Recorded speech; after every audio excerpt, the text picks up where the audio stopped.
The Indians did the little things on offense and got a big start from Ubaldo Jimenez to take the first game of this three-game series against the Blue Jays. Tonight, they'll look for more of the same behind all-star starter Justin Masterson, who will make his final start of the first half of the season next on Sports Time Ohio.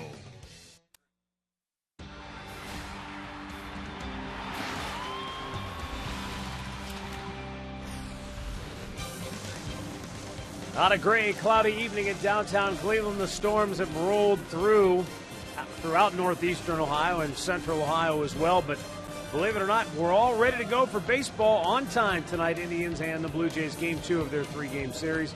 Hi again, everyone. Matt Underwood alongside Rick Manning. Tribe got a big win last night, bouncing back after the disappointing loss to Detroit the night before. And it started with starting pitching. Ubaldo Jimenez was terrific last night. Now they'll hope Justin Masterson can follow his lead. Well, a shutout, that's their 11th this year, and Justin Masterson started this homestand off with a stinker. It was against Detroit. So he wants to have his last start here before the All-Star break to be a good one. He pitched a gem against Toronto.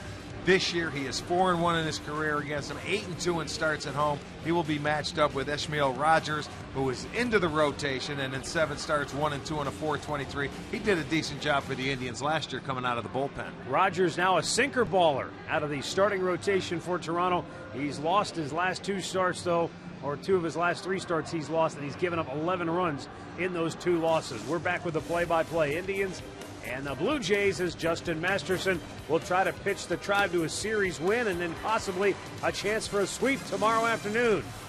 Play-by-play action is next.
Welcome, Ben, to Progressive Field. As we get ready for the middle game of this series, Justin Masterson on the hill for the Tribe, and it's pretty amazing that we're able to start this game on time tonight after the storms and tornado warnings and all of the various bad weather throughout northern Ohio. And hope wherever you're watching us from here this evening that you're all safe and sound. I know for some it's been a rather traumatic experience, a lot of flooding throughout the region as well, so hang in there. Indians and the Blue Jays tonight. Justin Masterson about to make the start. Let's take a look at the Toronto starting nine. Jose Reyes, Jose Bautista, Edwin Encarnacion, Adam Lind, Kobe Rasmus, and Maicer Izturis, Josh Tolley, Emilio Bonifacio, and Munenori Kawasaki. Justin Masterson making his 20th start this year. He wants to make amends for his last start. He started off this homestand against the Tigers, against Detroit. They got beat 7-0. So he wants to end his first half on a very good note. He's pitched very well against Toronto in his career, 4-1. His one start this year, he won. He went 6 innings, gave up 3 hits and just 1 run, struck out 5 and walked 4. So he will get after it again and look to win the second game in this series.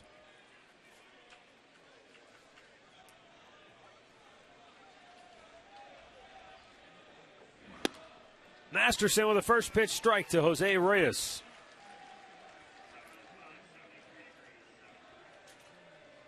.73 our game time temperature tonight as Reyes swings at the second pitch and pops it weakly into the outfield grass where Jason Kipnis makes the catch, 1 away.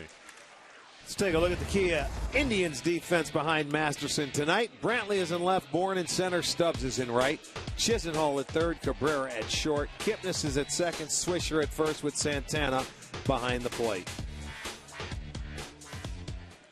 Manny Gonzalez behind the plate tonight. Tony Randazzo at first, Larry Vanover at second. The crew chief, Brian Gorman, is down at third.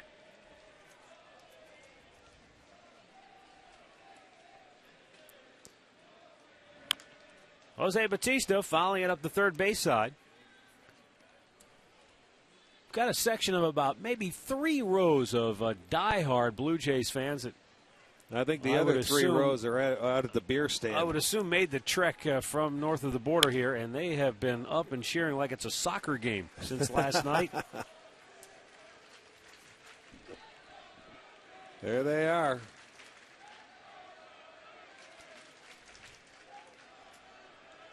The 1-2 swing are called strike 3, and a beautiful pitch by Masterson as Bautista has looked befuddled so far in this series. Well, he shouldn't be, because that slider from Masterson has befuddled a lot of hitters this year, and it was a dandy. It locked him up. He thought that sinker was coming in. It didn't. It broke away. Masterson gets his first strikeout. And with 2 down, Edwin Encarnacion steps in, the Blue Jays designated hitter, and he looks at ball 1 inside.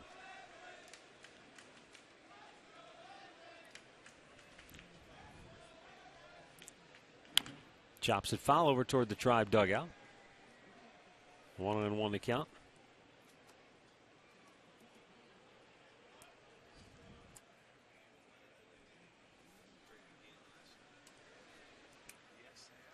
The 1-1 swung on and missed, and the bat goes flying down the third base line up along the stands, almost to the roll-up tarp. That gets into the Cliff Johnson territory of the bat flip. We're going to have to check the distance on this one. It's past third base. It's over Rivera's head, who is coaching third base. That's got to be about 120 feet, is my guess. That's pretty much a gold medalist territory. That is a good flip. Look at the kid, can't believe it. Hey, I got the bat, and they took it from me. Look, he is really bummed now. They may send That's not one. fair. They may send That's him not one. fair, he says. They're supposed to trade it out with me, Dad. They may. The line on the 1-2. Popped up, foul.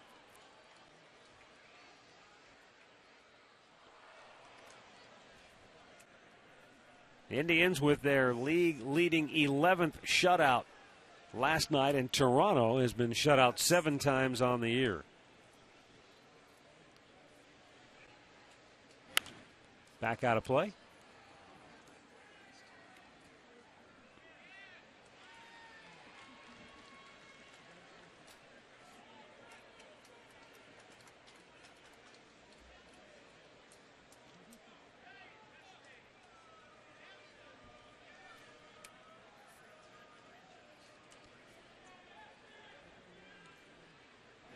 One-two right over the head of Masterson. Kipnis, Fields, fires, got him. 1, 2, 3 go the Jays here in the first inning. The Indians are coming to bat.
Right now, it's brought to you by Progressive, making it easy to bundle your home and car insurance. Michael Bourne is Drupal Cabrera, Jason Kipnis at the top, Nick Swisher, Michael Brantley, Carlos Santana in the middle, then Giambi, Chisenhall, and Stubbs rounded out. Ishmael Rogers on the mound, making his 8th start, 31st appearance this year. It's his first start against his former team, the Indians. He has been out of the bullpen a couple times this year. 3 and 4 on the year. He has good stuff. He's got a pretty good fastball, and you're saying he's learning the sinker this year, or throwing it now that he's gone into the rotation, with a good slider as well. Pitch in there for a called strike. I'll tell you one thing, he doesn't waste any time, does he? About a month ago, maybe a little longer than that, Rogers came out of the bullpen in a long relief role, and that's when he first started throwing that sinker. And J.P. Arancibia, who's not catching tonight, but he was behind the plate at that time, said he got 3 double plays in 3 innings. Yeah. And he said, I thought to myself, we might have something here. And obviously the Blue Jays deep thinkers felt the same way and put him into the starting rotation. Well, it's always hard to do, stretch somebody out once the year starts. It's always better when you have spring training, you can do it, and if they go from the starter to the bullpen, it's different. But it takes a little while, and you have to have patience if you're going to stretch him out during the year. But this kid has good stuff. We witnessed it last year. He did a nice job after coming over from Colorado, coming out of the bullpen. Well, John Gibbons, who's his manager now in Toronto, said he's got better command than when he was coming out of the bullpen. As that pitch is banged in the hole, and a base hit for Michael Bourne as the Indians get their leadoff man aboard here in the first inning.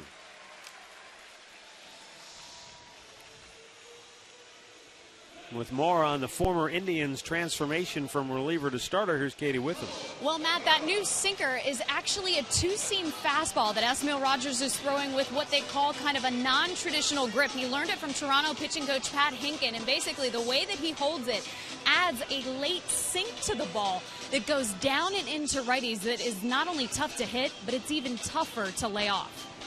Well, when he can throw that sinker to a right-hander down and in, and he still has 96 down and away, that makes it very difficult for the hitter. You know, and it goes to show you, it all depends. Everybody's grip is different, and just depending on how he holds it and how the length of his fingers and the strength of his hands.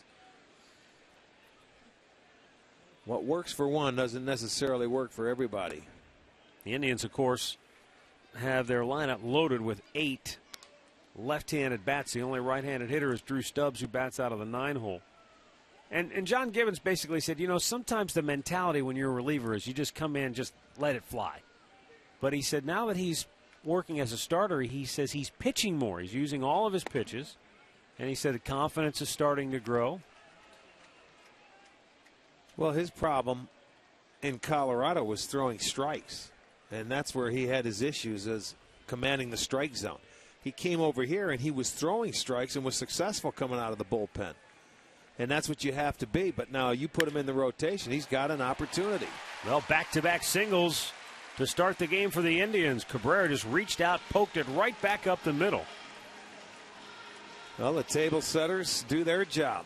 Back-to-back singles. Bourne pulled a slider, and it looked like a little two-seamer there that Cabrera stayed on, and he's been struggling to hit the ball. That was really a good pitch. That was off the plate, I think, for a ball, but he gets a base hit. Rogers was well liked by his teammates in his time here with the Indians. He liked being here. I think he made it, known that he wanted to stay here. Took the ball whenever they asked him to take it. But, it was a good trade situation for the Indians, and obviously the addition of Mike Aviles and Yan Gomes has really paid dividends for the Indians, and Rogers is helping out Toronto. Yeah.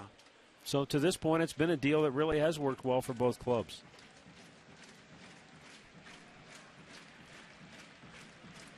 The 1-0 pitch.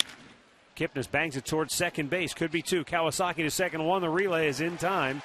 A double play. Michael Bourne goes to third, and that, folks, is exactly what we were talking about with Esmail Rogers. Well, let's check out the Jays defense behind Rogers tonight. Bonifacio is in left, Rasmussen center, Bautista in right. Esteuris at third, Reyes at short, Kawasaki at second, Lind is at first, and Tolley behind the plate.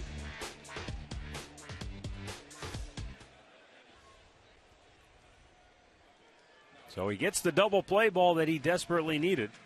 And now he has Nick Swisher at the plate and a runner at third with 2 gone in the first.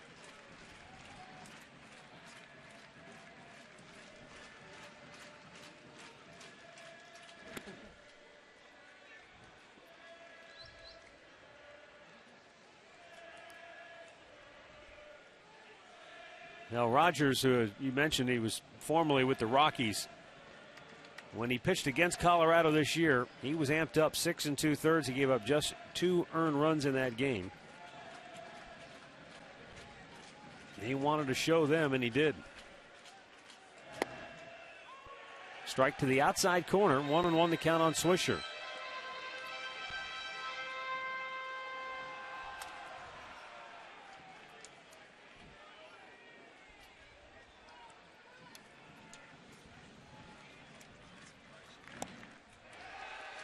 Swisher, a swing and a miss, down on the count now, 1-2.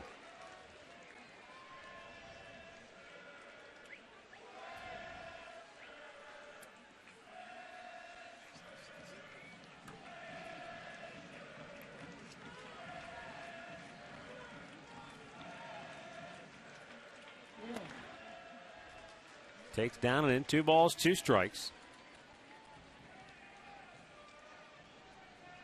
Usually when you're at home, you don't hear the derisive chants against you, but these Blue Jay fans who are here, they're making more noise than the rest of the ballpark. They really are. Now the 2-2. Oh boy. Tolley, the catcher, thought it was strike 3. So did Rogers. Wow. But Manny Gonzalez did not agree. Well, check it out on our Nissan pitch tracker. If that's not a strike, it's definitely a hitter strike zone tonight. Because Tolley was leaving, Rogers was leaving, everybody was leaving except the umpire. Strikes him out anyway. Rogers ends the first with a double play ball and a strikeout. No score after 1.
By McDonald's, now introducing 3 exciting new quarter pounders, and by Kia.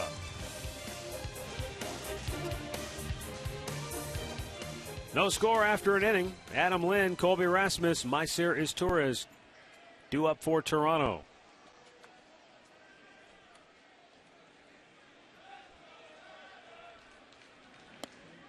Adam Lynn, the Jays DH tonight, 0 for 4 in the series opener.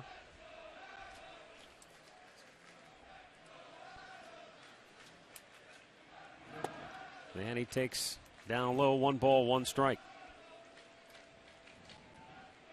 Well, Rick, I know you're probably going to be thrilled to hear this, but we're part of a record-setting day here in Cleveland. What is that? Today it rained for the 16th consecutive day, breaking an 85-year-old record that had stood since 1928. Wow. Well, we were out of town 11 of it, so we don't really, it doesn't count for us. Just for the people that were here, because we were on a long road trip. It might have rained every day while we were gone, though, where we were at, too. Well, it was close. Not every day. No kidding. 3-1 pitch. 16 days? Yeah. Wow. Big bouncer. Swisher takes it himself, 1 away.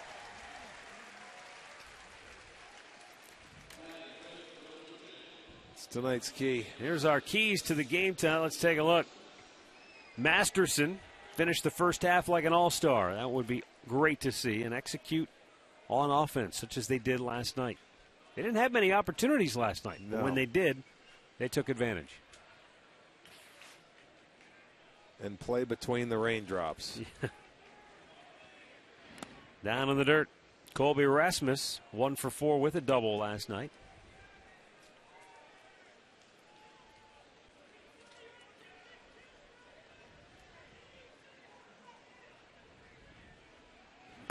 Yes, he did. He could not help himself. Yeah, that's the pitch this year that Masterson has had working against the left-handers. Why the strikeouts are up and everything is because of that slider. See, Rasmus is on the plate, and he likes that ball in. He can catch up to a heater, but once you commit and you think it's a fastball, it's tough to hold up on the slider. He can generate some pretty good power, too. A little bit low with it, 2-2.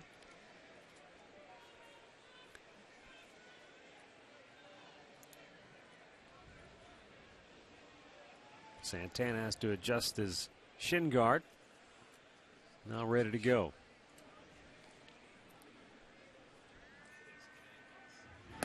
Two, strike three called. Rasmus knew it, couldn't pull the trigger. Second strikeout for the Tribe right-hander. Our Firestone Complete Auto Care Extra Mile Index. Masterson's 10 wins, tied for fourth in the league. Fourth in strikeouts, innings pitched. I mean, he is just having a terrific year, and that's why he is an all-star for the first time in his career, and really much deserved. Now a 1-0 pitch. And, of course, Masterson will be joined in the Midsummer Classic by his teammate, second baseman Jason Kipnis. The 2-0 pitch, just a little bit outside, and all of a sudden he's fallen behind Maiciras Torres 3-0.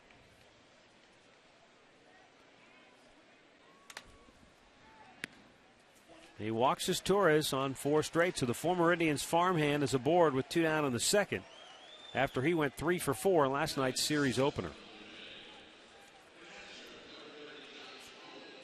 Well, with more on Masterson and his selection of the All-Star team, here's Katie. Well, his teammates are very proud of them. In fact, a bunch of them told me that they expected him to be in the All-Star game for one reason. He's nasty. He said that Justin's really embraced the ace mentality. He's the workhorse. He's the guy who's always going out there and giving this team an opportunity to win. They love playing behind him because he competes and he goes right after hitters. And Matt, as you mentioned, he's going to be there alongside Jason Kipnis. The All-Star game is Tuesday, live on Fox from New York. And a strike called to Josh Tolley, the Blue Jays catcher tonight.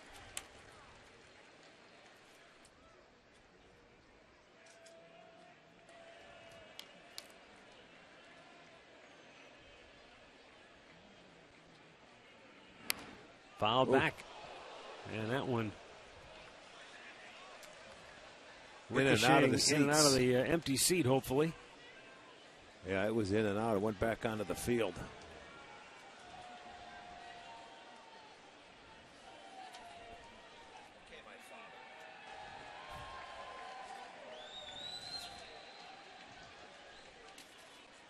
Swung out and missed. He struck him out to end the inning. Masterson with his 3rd strikeout already. We'll go to the bottom of the second, no score.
No score, bottom of the second inning. Michael Brantley, Carlos Santana, and Jason Giambi due up for the Tribe. They had a chance to break on top in the first, back-to-back singles, but Esmail Rogers getting the double play ball once again to help him get out of early trouble.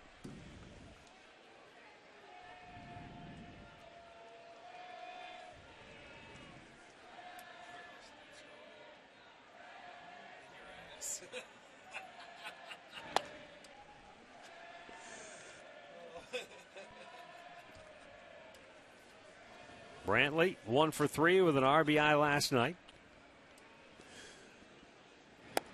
Downstairs and inside 2-0.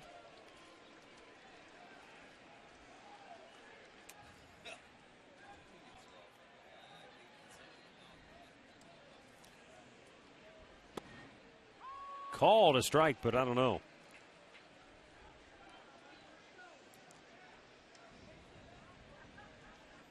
Two and one to count.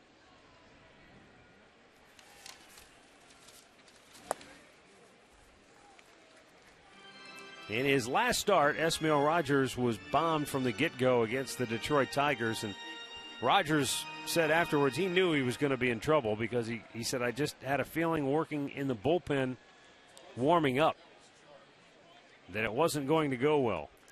And he said the sinker wasn't working.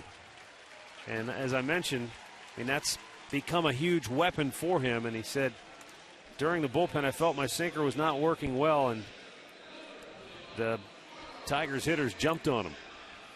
You know, how many times have we heard pitchers say, though, they went out into the bullpen, they've had the greatest stuff they've had, they come out to the mound and they get bombed, and they have bad stuff in the bullpen, they went out and they can pitch a gem. I've heard that a lot. Yeah, that's why this story kind of surprised me a little bit, because you're right. Normally we hear, boy, I had great stuff in the bullpen and it got out there on the mound, it didn't work. Right. Or, boy, it was terrible in the bullpen, then I got there out there on the mound, I dominated. Yeah, you hear that a lot. And, you know, some of that might creep into your own head when you're going up against a pretty good team and you feel you don't have that pitch going in, I might think. Yeah, you wonder if he psyched himself out. Yeah, exactly. 1-0 pitch, outside, 2-0. I mean, because there's a lot of times, and this is only his 8th start, in the American League this year. When you go out there, sometimes you will not have your best pitch, and you're going to have to work your way through it to try and get outs with your other pitches. And that's where you and the catcher have to go along, and hopefully you can guide you through a good lineup and get you through it. Sometimes it's not going to happen. But if you don't have your good sinker, you're going to have to get outs with your four-seamer, your slider, or your changeup. We saw it last year in his time with the Indians. Rogers has quick feet. He's a pretty good athlete, gets off the mound, fields his position well. He'll quick pitch at times, legally when there's nobody on base. But you'll even notice he'll come out of the stretch here, and, I mean, he gets rid of it in a hurry. Now, this time he brings the high leg kick. But when he goes to that slide step, it's impossible to run on him.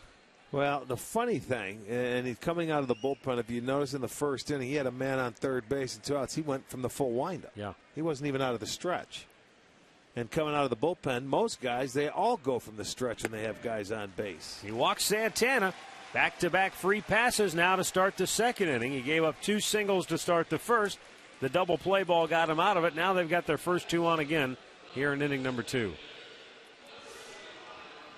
Tonight's trivia question brought to you by AT&T. 3 Indians players have hit an All-Star Game home run in Cleveland. Name them. We'll have the answer coming up in a little while.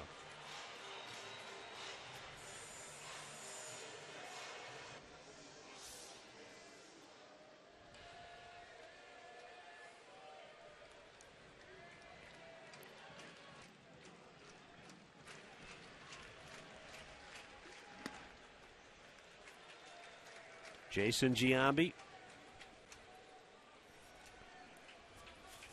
And now here comes pitching coach for the Blue Jays. And why not? I mean, you walk the first 2, you throw another ball to Giambi, and they're probably in there in the dugout going, all right, what's going on here? So Pete Walker going to take a stroll out to the hill. Yeah, 9 out of 11 pitches in the inning have missed the strike zone. Well, the Indians had the opportunity in the first. He got out of it with the double play and a strikeout. Well, they come back with an opportunity. This is what Toronto did last night early in the game. They didn't take advantage of their opportunities, and the Indians did when they had their opportunity. Yeah, the Blue Jays early left 7 men on base, and 5 of those 7 were in scoring position. And the Indians didn't have a base runner until the 4th, and then immediately cashed in. Well, here we go. Giambi awaits the 1-0 pitch. A little bit outside, and now home plate moving around a little bit on Rogers. He's feeling like maybe that was close enough to get called. Sometimes when you're that sinker ball pitcher and you're having a tough time controlling it, you don't want to throw it on the first pitch. You want to throw your four-seamer and get a strike. Giambi wraps it right up the middle. The Indians will take the lead as Brantley comes home to score, and Santana goes all the way to third. RBI number 23 for Jason Giambi, 1-0 Cleveland. There's the big hit, and he got a four-seamer. You see, he wanted the double play ball on the first pitch when he's having a tough time throwing strikes. A lot of times, if you're a catcher and that guy's not controlling his sinker, give me a strike one with the four-seamer, and then you get to that sinker and look for a double play ball. But he went the other way. He missed with the first pitch, throws the four-seamer, Giambi on it. That's going to be our McDonald's. I'm loving it. RBI base hit for Giambi, his 23rd ribby. First 3 have all reached here in the second with a run in. And now Lonnie Chisenhall. High pop. Right field. Batista's got a terrific arm. Santana will tag. He bluffs a move towards home and stops. Well, you expect a good throw when it coming from out of his arm. You know, and Santana, not the swiftest of runners, so you got to take it easy. There's still nobody out. You give Stubbs an opportunity now. Yeah, but Chisenhall couldn't get the job done. Blue Jays caught a break there because it was not a good throw by Batista. Yeah, but you expect it. As a third base coach, if you had somebody with speed, you may go ahead. See, he got caught, and he caught it a little high. And his momentum, it just wasn't in tune. He just wasn't in rhythm. But you expect him to make a better throw than that. Now Drew Stubbs, swing and a miss to the ball, down and away.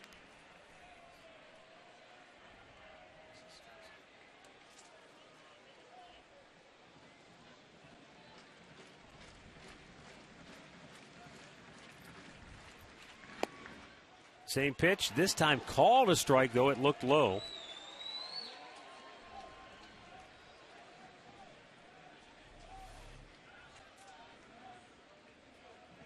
Well, right on the outside edge. By the time Tolley held it up, it looked a little low, but. Fastball was up.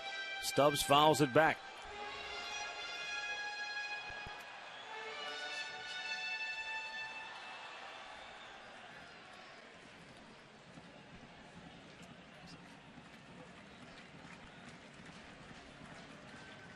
Now the 0-2. Upstairs with it.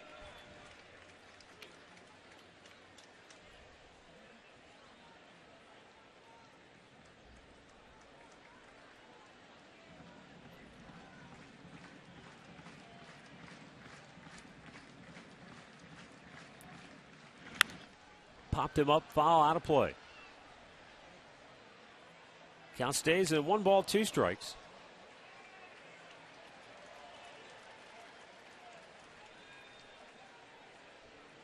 Stubbs 1 for 3 last night with a double. At the very least, he's trying to get Santana home from third.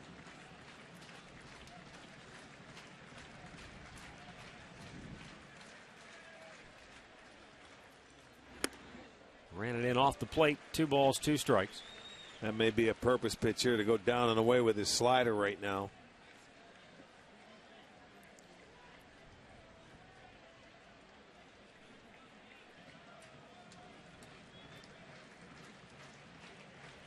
And the 2-2 is swung on and missed.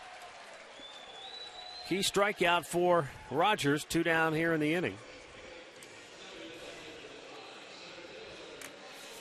The Midsummer Classic returns to New York with home field advantage for the World Series on the line. It's the 2013 All-Star Game. Live from New York Tuesday night only on Fox.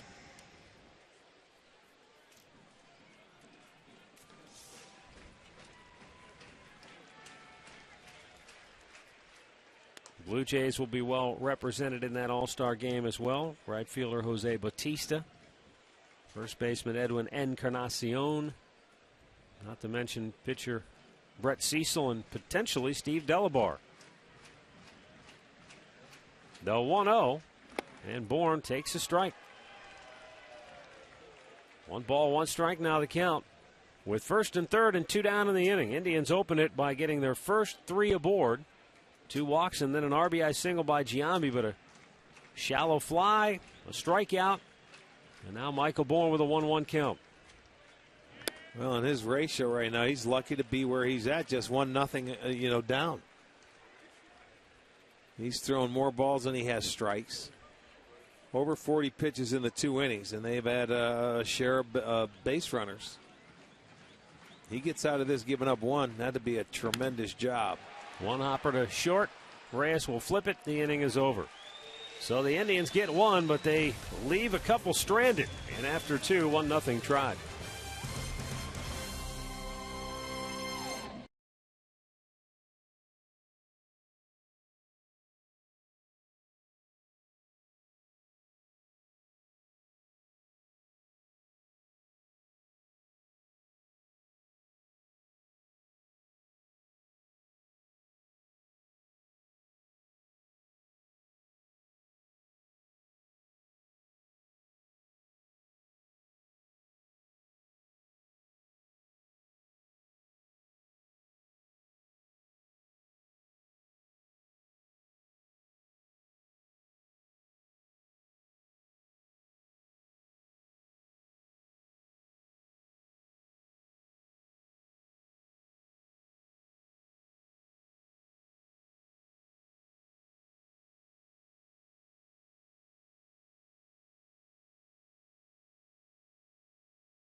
Nothing Tribe on top as we roll to the 3rd inning.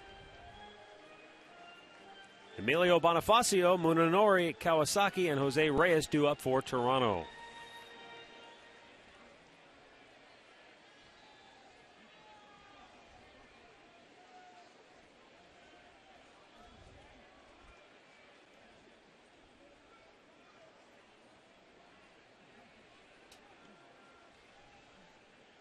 Bonifacio 0 for 3 last night. Taking a strike.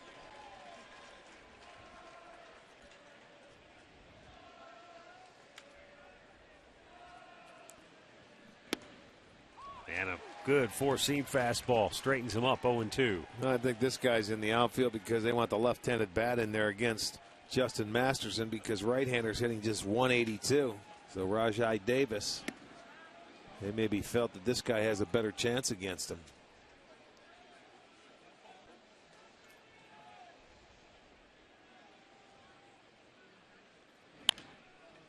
Bounce towards first. Big hop for Nick Swisher. 1 down here in the 3rd. Get ready for Fox Sports 1, America's new 24-hour sports network.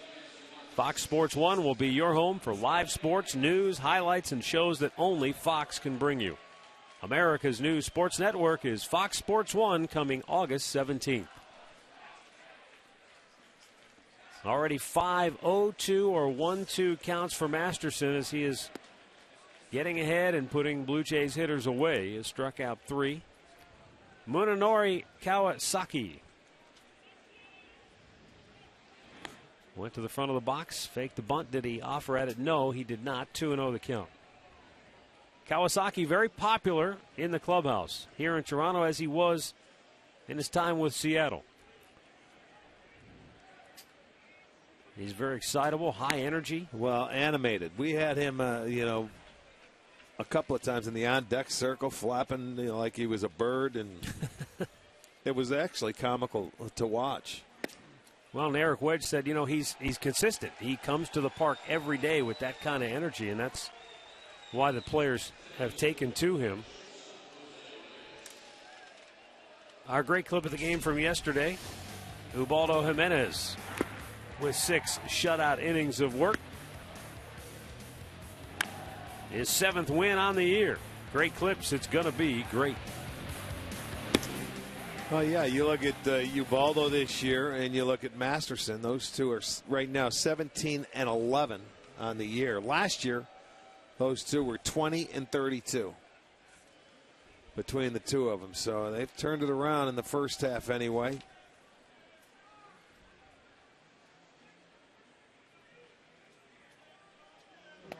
Pitch outside. Our stat of the game brought to you by your Northern Ohio Buick dealers. Indians with 11 shutouts, one more than Tampa.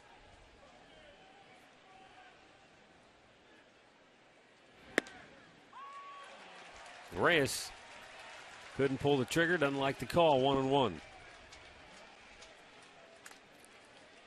12 games since coming off the disabled list. Reyes has batted .273.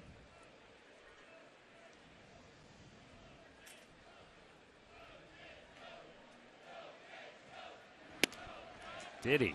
They appealed? No, it was close. After you miss as much time as Reyes did, it's going to take you a little while to get back in the swing of things, especially as serious as his injury was. You come down to that ankle, it's going to hurt his fielding, his hitting, and everything, and take a while to get back in and get into a groove. But this guy is one of the most exciting players in the game when he's playing well. He is fun to watch.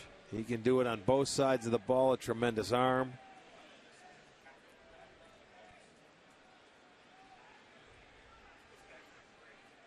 The 2-1 right at Kipnis. He goes to Cabrera for one, kicks the bag on the first. An inning-ending double play. We'll go to the bottom of the third. Cleveland 1, Toronto nothing.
Reminder as you enjoy a cold one to stay tuned later in the game for Miller Time.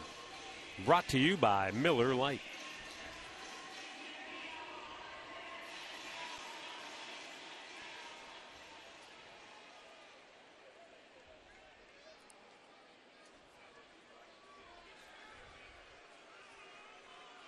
As Dribble Cabrera singled his first time up. And he takes a look at a called strike.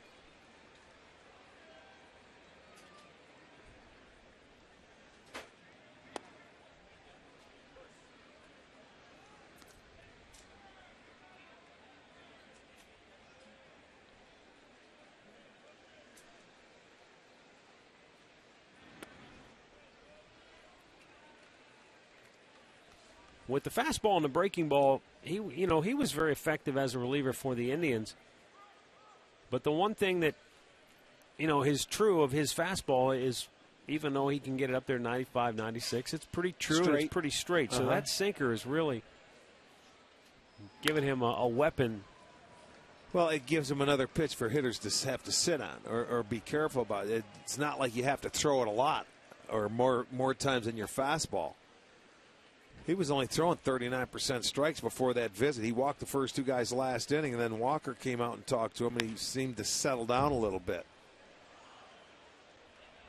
But just because you learn a new pitch, you can't fall in love with it. You got to go with your pitches that are going to get you strikes.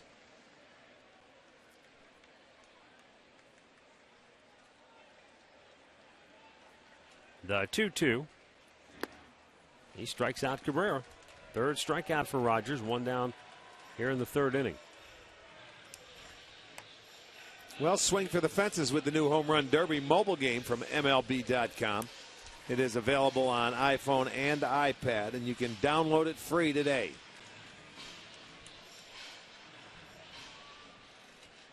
Well, the good news for Asdrubal Cabrera, that single in the first stopped his 0 for 20.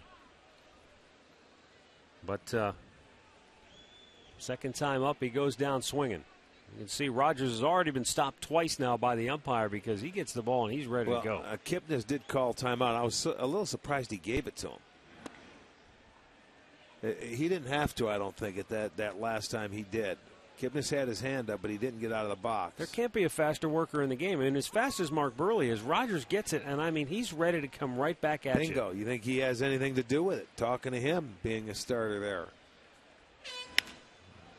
You know what? That's Jim Cott might be the all-time quickest worker ever. I mean, he would get the ball. He wouldn't leave the mound. You had to slow this guy down, Jim Cott. I mean, he pitched for 26 years in the big leagues and, in my opinion, should be a Hall of Famer. Got him looking. Kipnis retired. I mean, Rogers is all of a sudden starting to roll after the Indians looked like they might have had him on the ropes early. But they let him escape. Yeah. And now he might be starting to settle in. There's the little breaking ball away, outside edge. Yeah, he's starting. And that's another reason why you work quickly, Matt. You feel a rhythm. Sometimes you may be able to work too quickly, but he doesn't. He looks like he's starting to get comfortable out there now.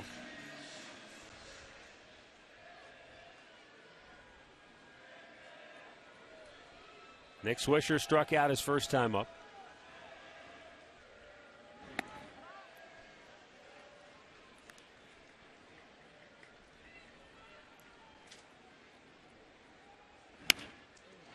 Swisher bloops one to center, and it's over the head of Reyes and in. A two-out single keeps the inning alive.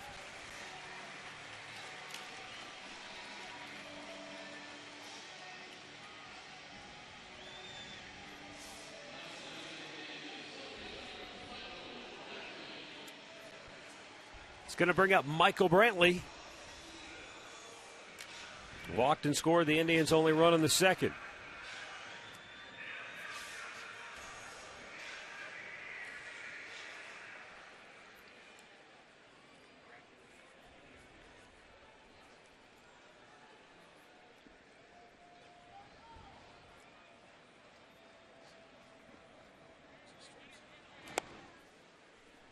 Just missing there for ball one.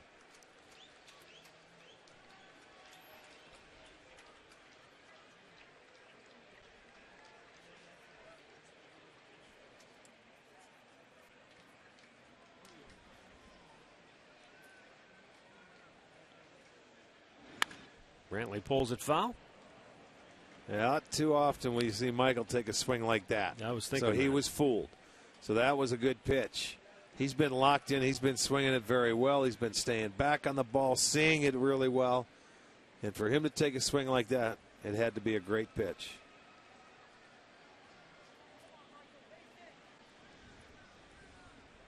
The 1-1. A little bit outside. 2 balls and a strike.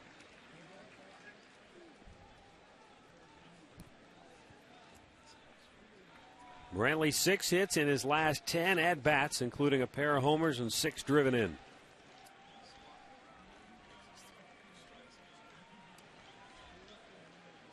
Nick Swisher a short lead at first with 2 down. And Weekly bounced to second base. Routine play ends the inning. 3 in the books. The Indians 1 and the Blue Jays nothing.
As we roll to the 4th inning, it'll be Jose Bautista, Edwin Encarnacion, and Adam Lind due up for Toronto.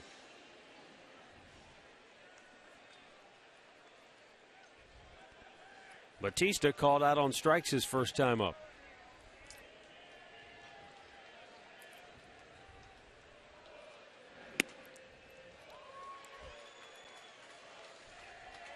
In the past, and even now, when the Indians play against a ball club and they've got Masterson on the hill, the opposing manager will load up his lineup with as many left-handed hitters as he can. Interesting to note, though, Jose Bautista this year, against left-handed pitching as a right-handed hitter, he's hitting .203.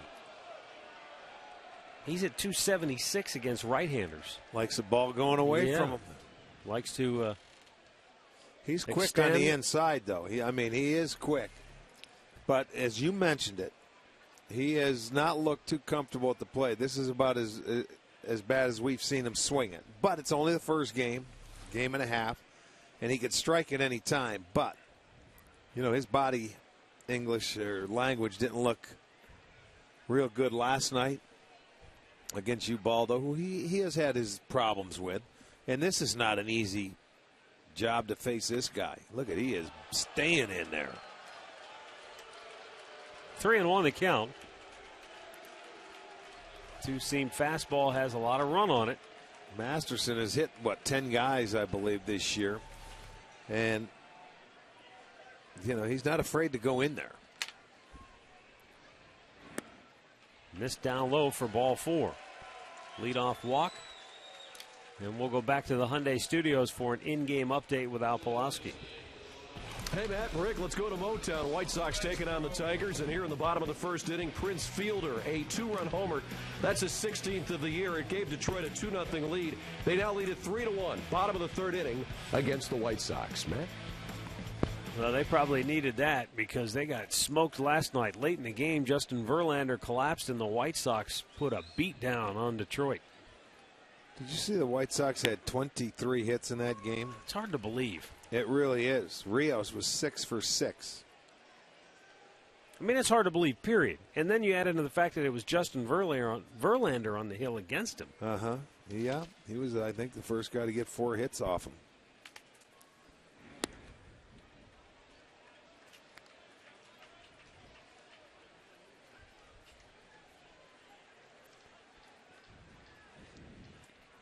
One ball, one strike.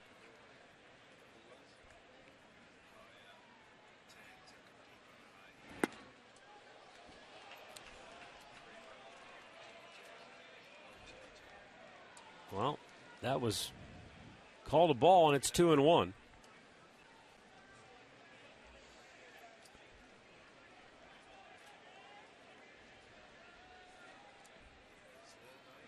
Swing and a miss to even the count.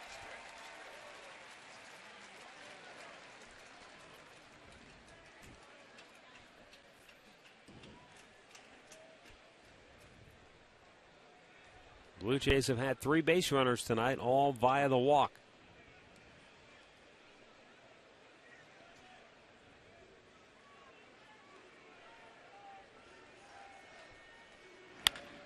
Chop to third. Chisenhall goes to second. There's one. Kipnis on to first. Double play. Second inning in a row. The Indians turn 2. This one goes all the way around the horn. Well, Masterson is certainly capable of doing it because he throws about 68% ground balls. You get it at one of your players, you let them turn it. They've done it now 2 times tonight, back-to-back innings. And Adam Lynn will be the batter now. He grounded out to first base his first time up.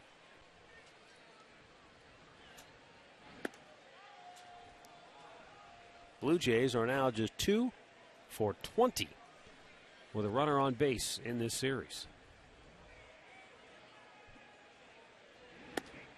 Missed again, 2-0.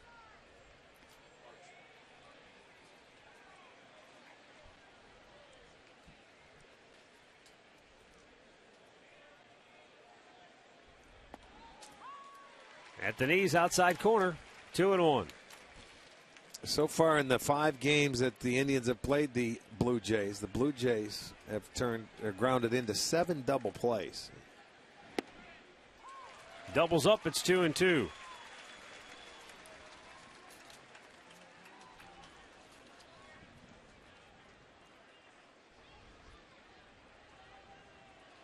Last night, there were a couple of double plays. One was a ground ball double play. The other one was a liner. Look at the big man getting. Nice play by Justin Masterson on the bare hand grab and a throw. And the inning is over. So the big right-hander continues to get the ground ball outs, and the Indians lead it 1-0.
One 1-0 Indians lead at bottom of the 4th.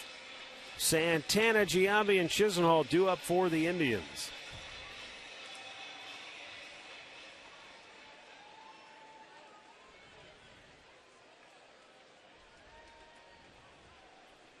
That's the third time they have to slow him down, and there's nothing wrong with that as a hitter. You got to make sure you're set and ready to go, because what Rogers does, he tries to rush you a little bit. He sees you get in, you put that bat down, you just get it to get up into a ready position, and he's already starting his windup. Well, he can't really quick pitch you anymore since he's working out on the windup. When he did that last year with the Indians, he'd be working out of the set. Right. And with nobody on base, guys, boom. Yeah, they'd rush it. They weren't paying attention. All of a sudden, he just boom. You do it with 2 strikes, and you can get yourself an easy out. Good pitch there, in for a strike. 1 and 2 the count on Santana, who walked his first time up.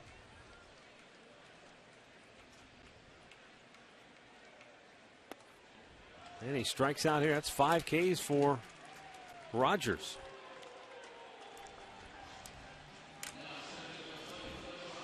Right now on FoxSportsOhio.com, vote for the Indians' best shortstop ever. Is Andrew Bynum coming to the Cavs? Sounds like more and more the answer to that question is yes. And who stood out at the Blue Jackets development camp? Get complete coverage of all today's action involving Ohio sports on FoxSportsOhio.com.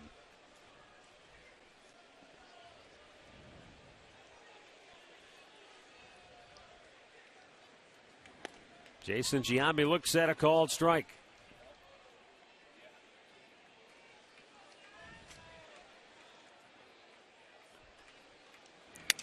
Broken bat.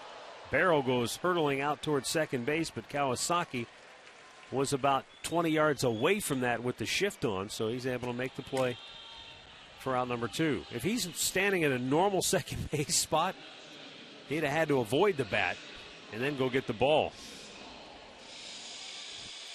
The Indians Tribe Park and Ride will bus you to and from Progressive Field from 5 area suburbs one more time. That'll be this Saturday. You can purchase your fare for only $5 per person at Indians.com. Plan your trip. Lonnie Chisenhall looking, and it's called a strike.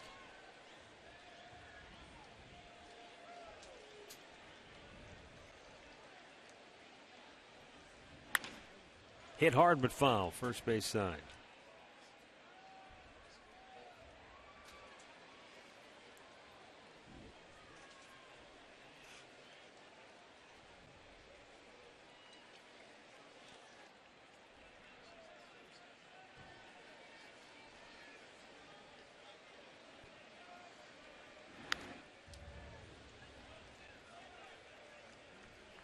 Two down here in the 4th.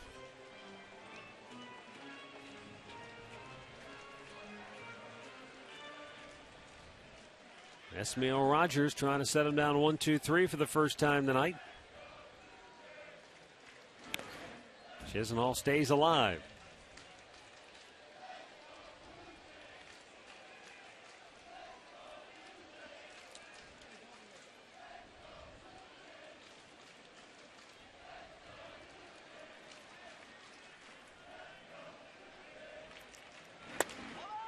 Just a little bit inside. He didn't really hit his spot. They wanted that up out of the strike zone, and he missed down and in. At least it was in off the plate, though. That's a tough pitch to handle as a hitter. Followed it up with a slow breaking ball.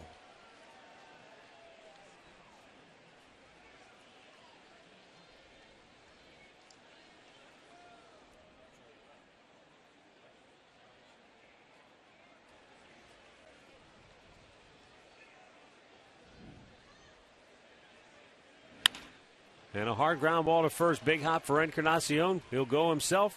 And the Indians go 1-2-3 for the first time tonight.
The wireless receiver only from AT&T Uverse. Rethink possible. And by your local Toyota dealers. Toyota, let's go places.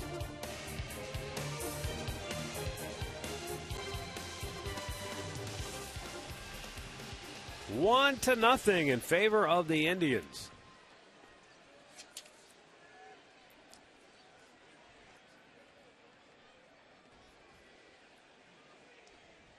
Fifth inning, it will be Colby Rasmus, Myceres Torres, and Josh Tolley.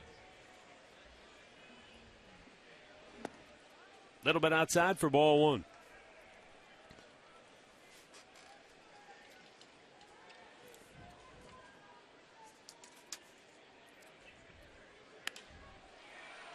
There's a fly ball deep left field. Brantley on the run and will get it. And into second base with a leadoff double is Colby Rasmus. It's the first hit of the night for the Blue Jays. I thought maybe Brantley had a shot at it. Well, he took off. He raced for it. That was a high two-seamer. He stayed on it nicely. And he drives it over the head of Brantley. Hit it well. Brantley taking off. He thought he was going to get it at first, but no siree. He hit it too hard. Rasmus, his 17th double. He had a double in yesterday's ball game as well. Pitch outside for ball one.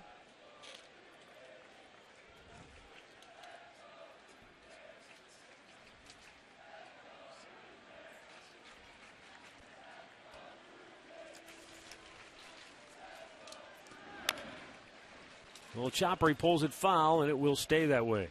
Send out some birthday wishes tonight. Fred Norton turning 90. Fred, we want to wish you a happy birthday tonight.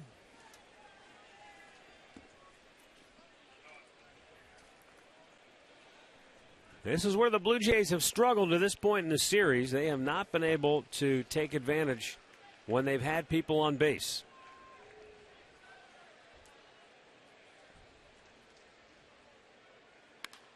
Up the middle it goes, backhanded by Kipnis. He'll retire Torres, but he gets the job done as he moves Rasmus over to third base. Right. That's right. Move him over. Now they have a chance with a ground ball to get him in, or a fly ball. And I see that the infield is coming in for the Indians, so they're going to try and cut it off at the plate. Now Josh Tolley has only 35 at bats on the year. He is 4 for 35.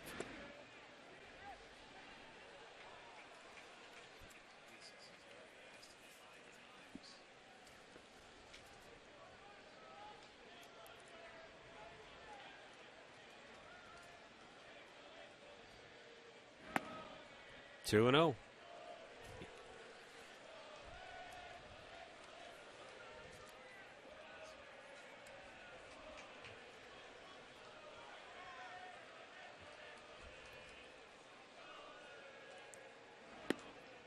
There's a called strike over the outside part of the plate.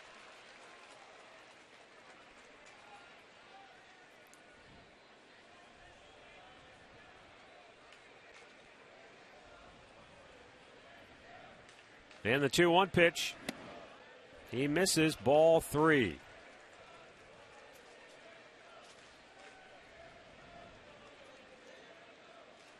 Emilio Bonifacio waiting on deck.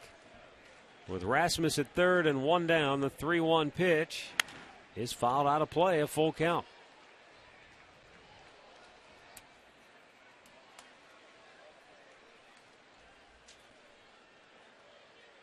The fact that he swung at that pitch shows me that he wants to drive in this run.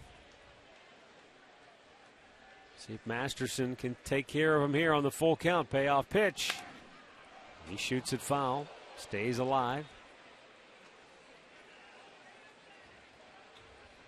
And that's the kind of a swing you expect on the 3-2 pitch. But the 3-1 pitch, I was surprised he swung at that. Well, you're right, Matt. He's just trying to get him in. You know what I mean? He's just trying to get that runner in from third base. You don't have many at-bats. You're facing an all-star pitcher. He's just trying to do his job and get that runner in from third base. But see what Masterson buzzes him inside. Foul again out of play.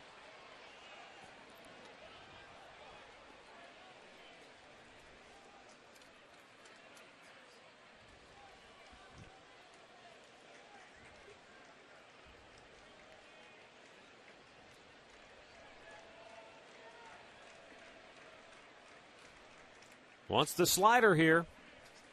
And the 3-2 pitch is hit on the ground weakly and foul, first base side. Oh, boy. Close. Really close.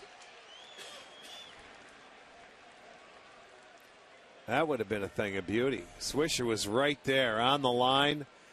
Left-handed. I mean, he had the target to throw to home plate if needed, but it was foul.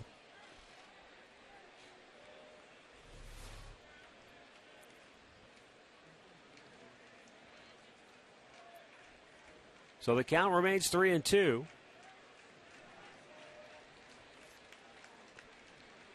After the slider, he's going to go fastball in, pops him up foul, out of play. I'll tell you what, this kid's battling. He's putting up a good effort. Fouling off 4 pitches now. For a guy who's 4 for 35, this is a very good at bat. This will be the 10th pitch. Try the slider again. Gets by Masterson. Kipnis looks to runner back. Tolle is retired for out number 2. That's a tough read for Rasmus. If he's going on contact, that would have been interesting. Well, yeah.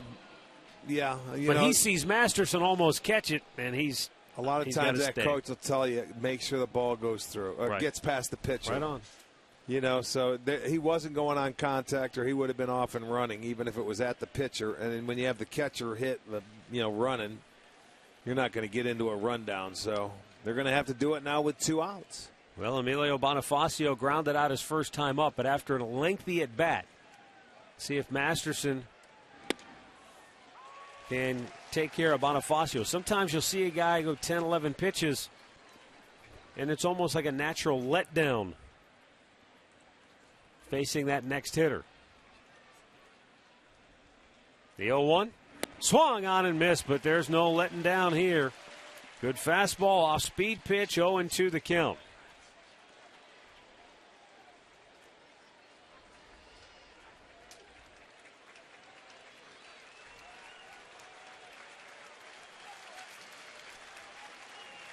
And the 0-2 way outside.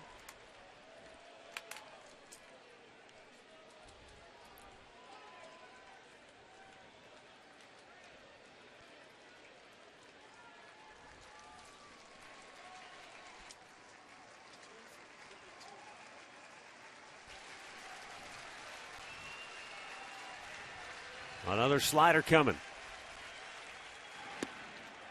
Ooh. Oh, that was close. Bonifacio was not able to pull the trigger regardless. Well, this is going to be one of those wraparounders. It's outside. Yeah, it sure was. No question. You want that thing to come over right on the outside edge, but it stayed out. Inside with a fastball and a full count.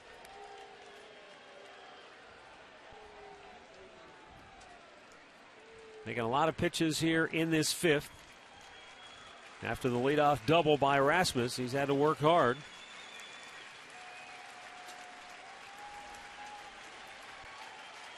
The payoff pitch. Fouled away.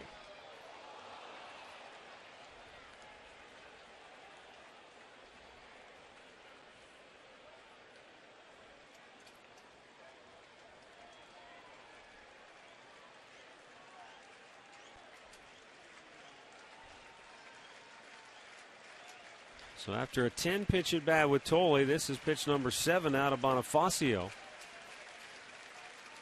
Swing and a miss. He struck him out. Masterson gets down and dirty here in the 5th after the leadoff double. And the Blue Jays are still scoreless.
It remains 1-0 Cleveland as we go to the bottom of the fifth, and Drew Stubbs to lead off for the Indians.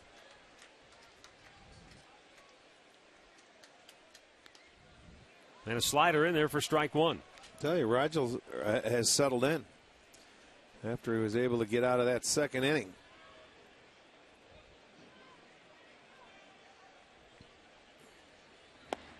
Fastball at the knees. Those first two innings, you remember, he was throwing more balls than strikes. Well, something kicked in. Got a piece of that, did Stubbs.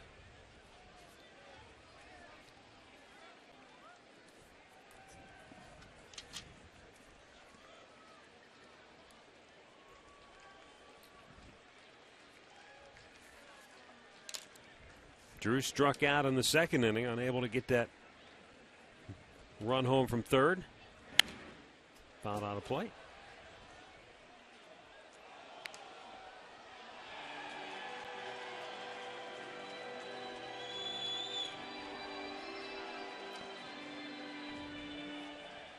Seven of 18, not really that good. He started out slowly, though.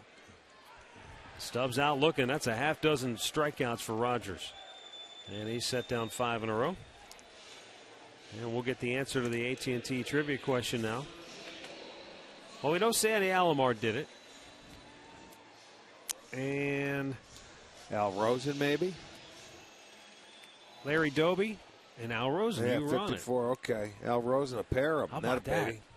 3 big bombs in that 54 All-Star Classic at the old stadium.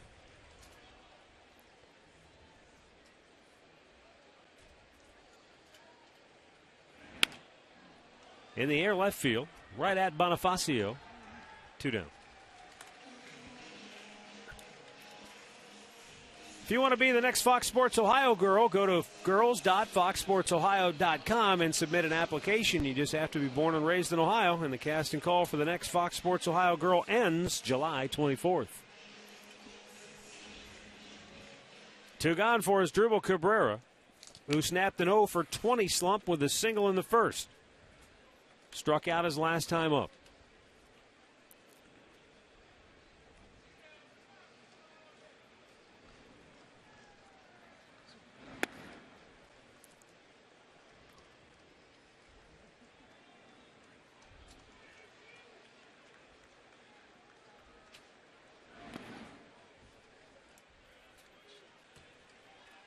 Two and 0 the count.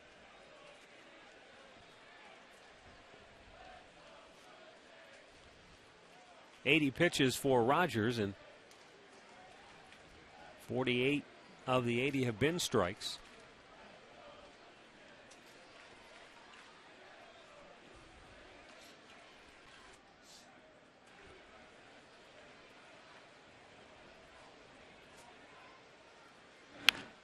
Every once in a while, I've noticed when we'll have a tight shot of Rogers, he'll sneak a peek over into the Indians' dugout just to see if any of his old buddies are keeping an eye on him or if they're hooting on him.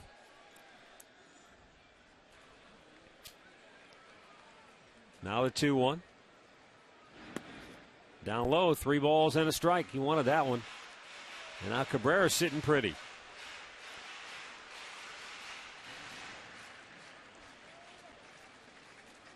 Quickly working, 3-1 pitch. Rip foul. Some guys don't work quickly because they feel like they need to take a deep breath, just relax between pitches. Feel like if they work too fast, they can get out of whack mechanically. But Rogers seems to stay finely tuned by getting it and throwing it as fast as he can. 2-out walk will keep the inning alive. First walk he's issued since he walked the first 2 hitters of the second inning, and that led to the only run of this game.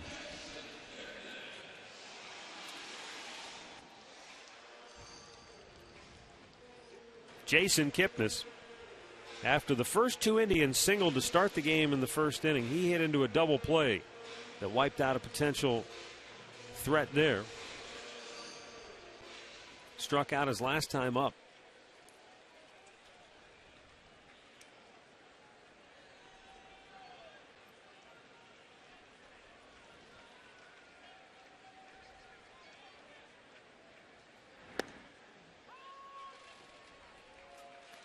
Rogers, he just has almost like an effortless delivery, and the ball really explodes out of his hand. He is free and easy, and that's what I'm talking about with that four-seamer. Get strike one. You know, then you can go ahead and then mess around with your two-seamer trying to get him to chase something that's moving. He throws a nice quality four-seam fastball, outside edge 93, strike one.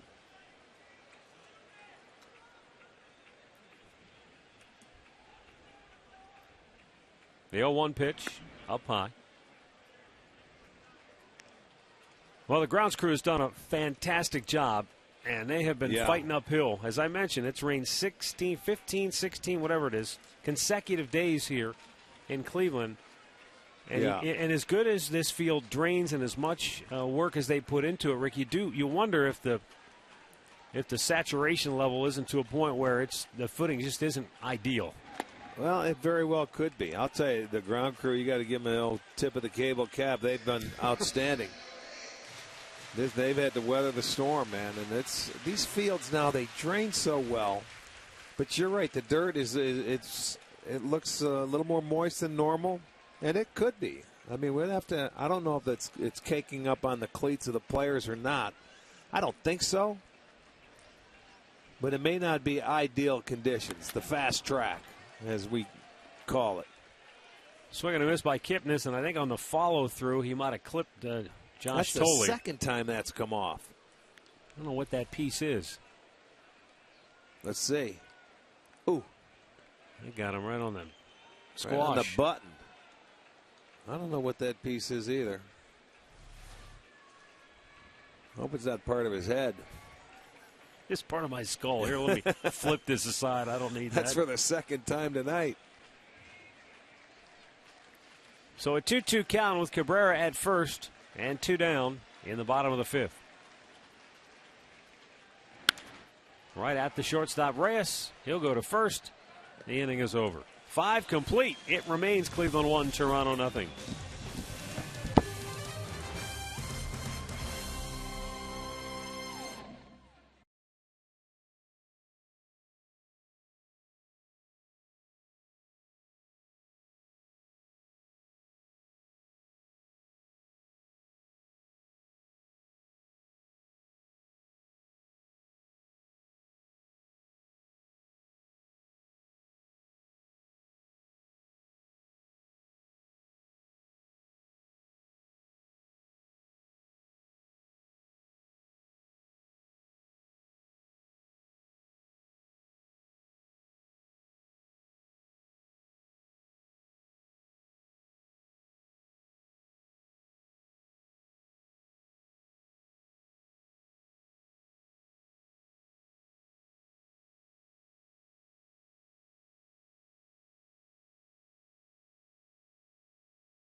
Heading into the top of the sixth inning, the Indians lead it 1-0. All right, it's the All-Star final vote, Rick, and Steve Delabar still holding on to the top spot. Voting will conclude tomorrow at 4 Eastern time, and fans will have the chance to vote in the final All-Star player for both the American League and National League squads. Take a look at the National League final vote coming up in a little while. Boy, Esmil Rogers twirling a dandy against his former club. Yeah, they're matched up with a good one. 1-0. Here we're heading into the sixth, and we did get to see tomorrow's pitcher as well, the knuckleballer R.A. Dickey in the dugout. That's a high noon shootout.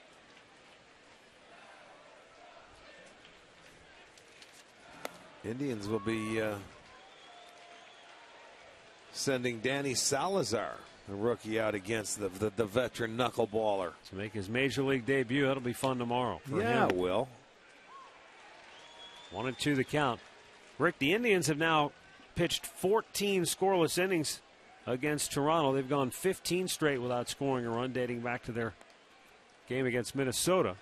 So Tribe has kept them off the board so far in this series, and they've done so by limiting not only the men on base, but when they get guys on base, they don't give up any hits. AT&T Uverse Rewind. I mean, the Blue Jays had opportunities yesterday, a ton of them, early in the game, but they couldn't double up on hits. They couldn't move runners along, and they've only had one hit tonight, but when they've had walks, a couple of double play balls wiped that out. They had the leadoff double in the fifth, and then Justin just got down and nasty. He's been dominating again. Masterson, just one hit allowed. Well, it's impressive too because of how he's bounced back from his last start, where he didn't have it. He laid an egg his last time out, and that's going to happen from time to time, but he didn't let that affect him coming into this start. Well, he had a bad taste in his mouth because it came against the Tigers. Of all teams to come against, it was the wrong team, the team that you're chasing. So, I mean, he had to live with it for 4 or 5 days, and he's back out here today, and he wanted to make amends for that start. There's a gapper. Cut off nicely by Brantley, though. Reyes going for 2. Here's the throw. Oh, baby, they got him. Michael Brantley guns down another. Number 8. He has been very good out there in left field, throwing the baseball accurate. That is number 8 for Brantley. His assist, that was really well done. And, with a guy that can run like Reyes, it's a stupid play because look how much he's out by.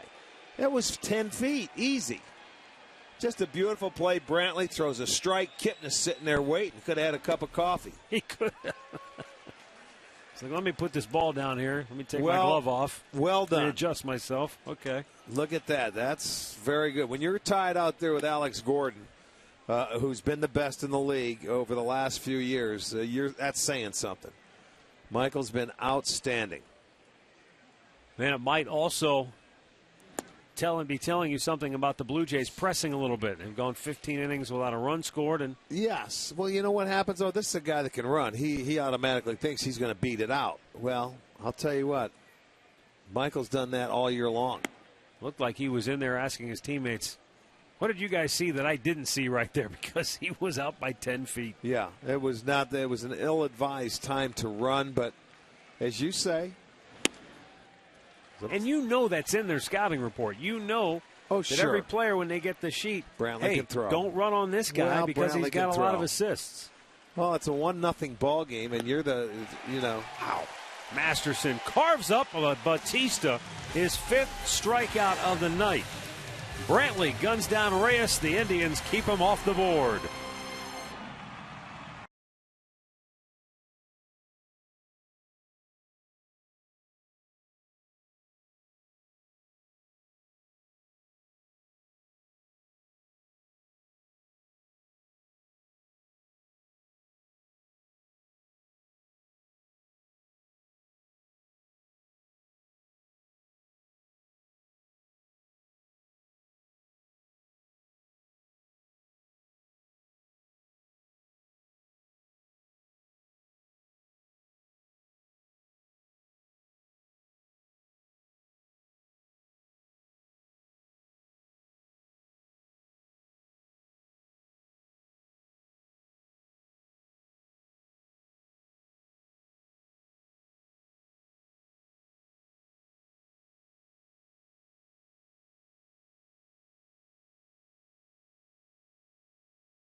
1-0, Indians on top.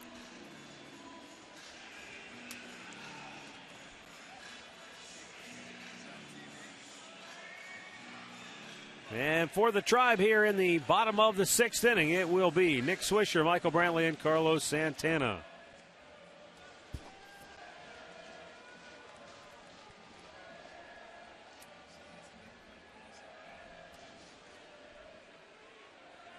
Big curveball, and it's up high for ball 1. Swisher, a base hit his last time up.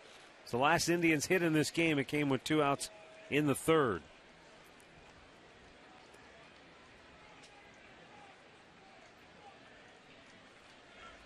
The 1-0. Called a strike, and that was borderline right around the knees.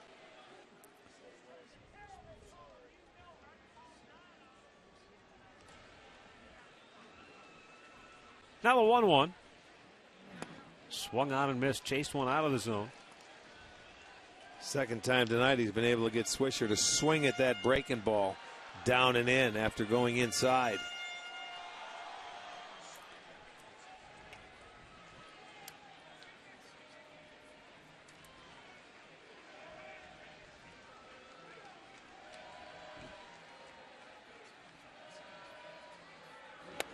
And he chased one down and in. He swung right over the top of it. And I'll tell you what, Esmil Rogers has been dynamite tonight. That's 7 strikeouts now for the Jays right-hander.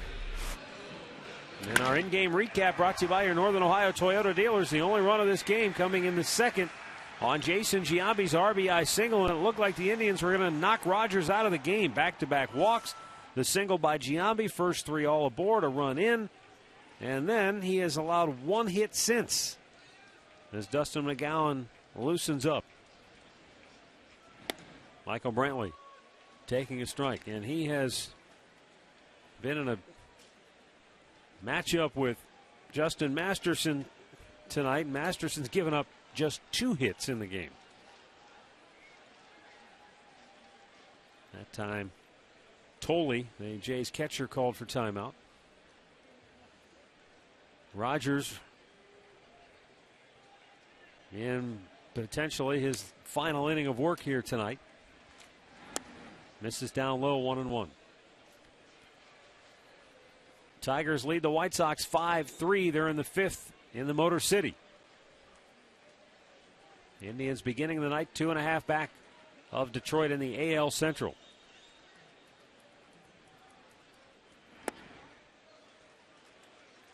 Two balls and a strike.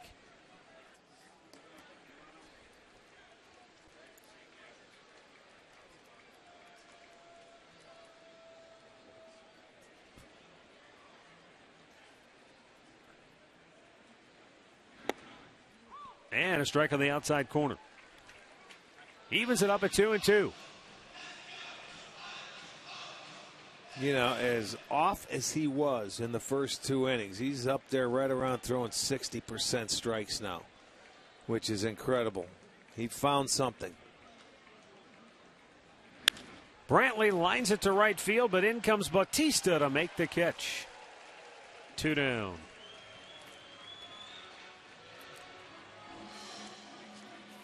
All right, here's a look at the final vote now in the National League. Freddie Freeman still leading the way for Atlanta. And Yasiel Puig of the Dodgers is right behind him. Again, voting ends tomorrow at 4 for the final 2 spots in the All-Star game.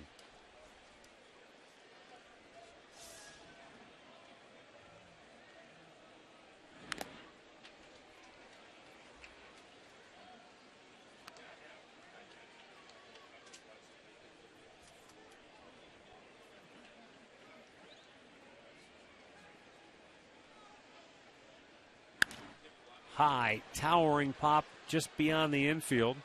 Reyes, the shortstop, makes the catch. The Indians go 1-2-3 on just 11 pitches. And after 6, it's still 1-0 Cleveland.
Panini's with 18 locations in Northeast Ohio. And by Levin.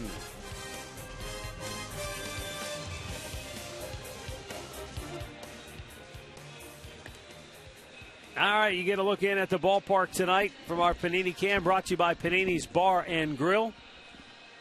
A lot of rain late this afternoon. I'm sure it kept a lot of folks away from the ballpark here this evening. And again, we're thinking about a lot of those people throughout the area who might have been affected by the storms and a lot of power outages and trees down. And so take precautions wherever you are going out and about here this evening.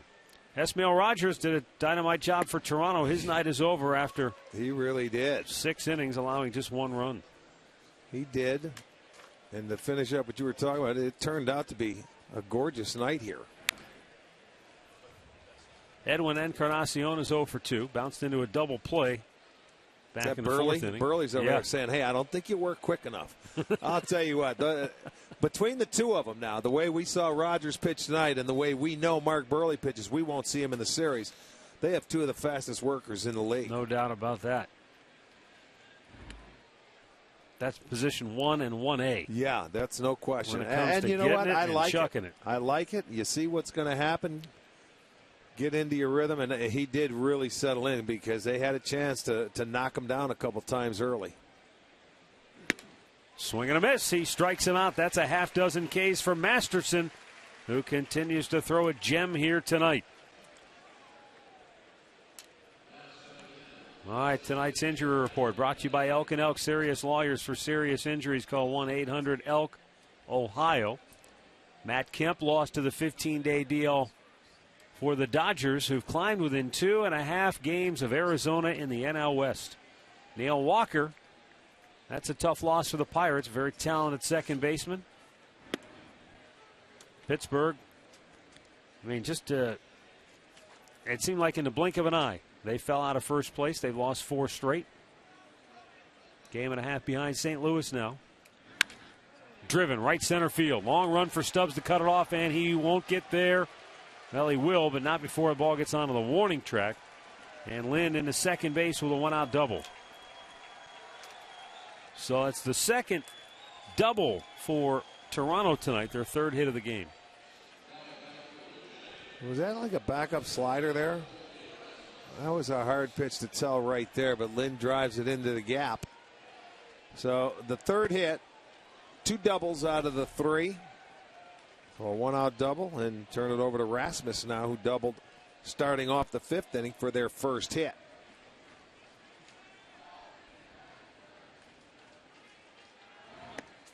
And a little bit outside, ball 1 to Colby Rasmus, who doubled his last time up.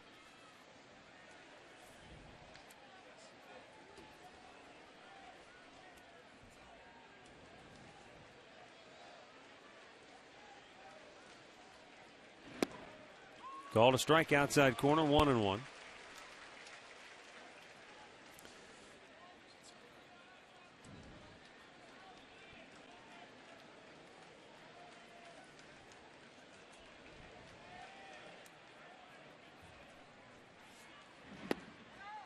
Ooh. Close, but didn't get the call, and it's 2-1. Preston Guillemette getting loose in the Tribe pen. Masterson just over 100 pitches on the night.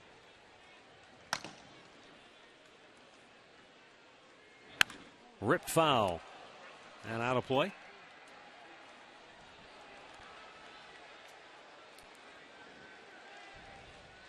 That pitch that Lind hit was a slider.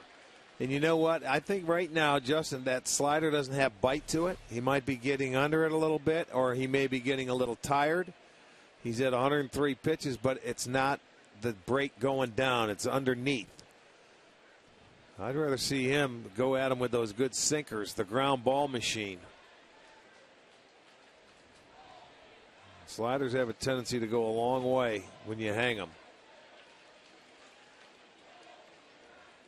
I mean, and that is a good pitch for him when he's on top of it. Last couple, he has not been.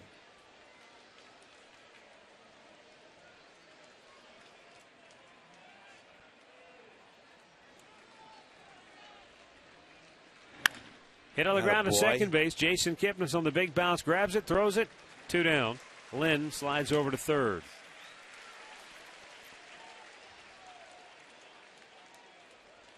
All right, let's go downstairs and get the latest from Katie Witham on Zach McAllister and his rehab stint. Well, Matt, Zach McAllister will make his first rehab start on Saturday with the Akron Arrows. The plan is to have him go 4 innings throwing everything except that curveball, which he continues to only throw off flat ground. And then if he feels well after that, you'll see him in Columbus for a rehab start soon after. All right, thanks, Katie.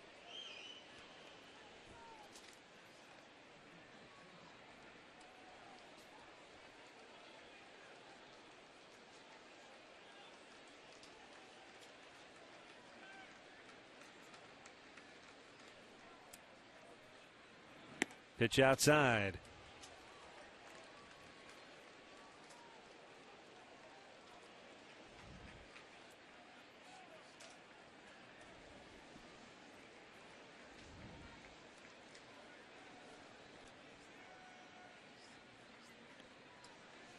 Tying run at third with 2 down. Down on the dirt. Good backhanded stick by Santana.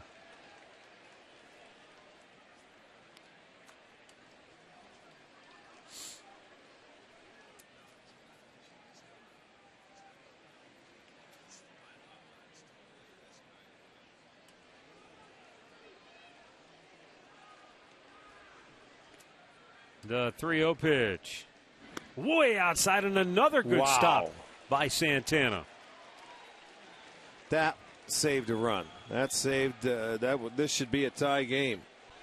This ball almost took Santana's arm out of socket. He had to dive for that ball. That was a tremendous play on Santana's part, and it went in the glove. Saved a run. Masterson now, he looks gassed to me. He might be out of steam. This is his final start before the All-Star break. They've got Gilmet ready in the bullpen, but with 2 down and that tying run at third base, they want to give Masterson the opportunity to get out of the inning.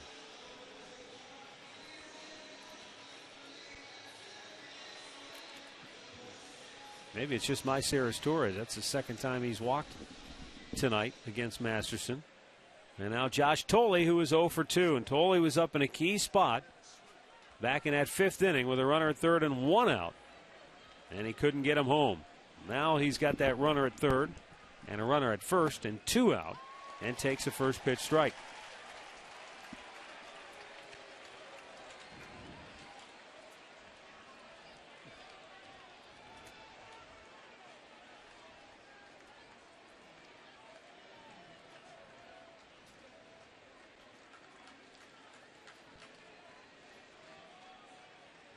Up and away.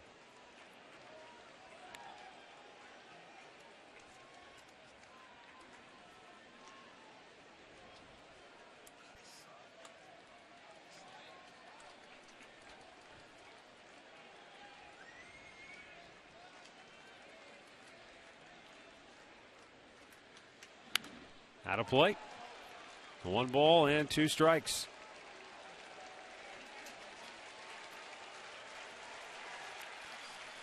So this crowd who has seen Justin Masterson toss a gem, trying to get him into the dugout, holding a 1-0 lead as he tosses to first to drive Asturias back to the bag. Well, just reach deep and get this, throw him a good sinker, let him beat it into the ground.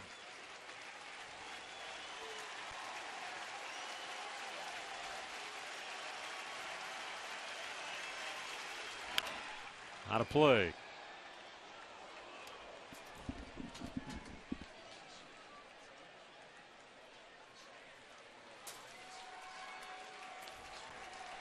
First and third with 2 down in the 7th. Tribe leading 1-0 and Toronto threatening. Masterson's 113th pitch of the night. Fouled back out of play. Well, this kid has had a couple of really good at-bats against Justin tonight and fouled off a lot of pitches. Last time that happened,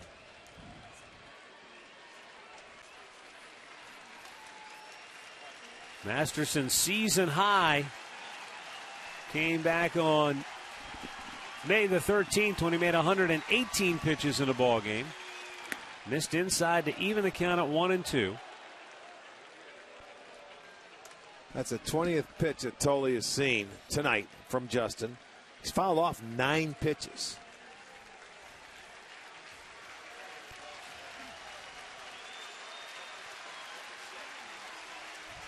Two on, two out, 2-2 pitch. Outside and a full count.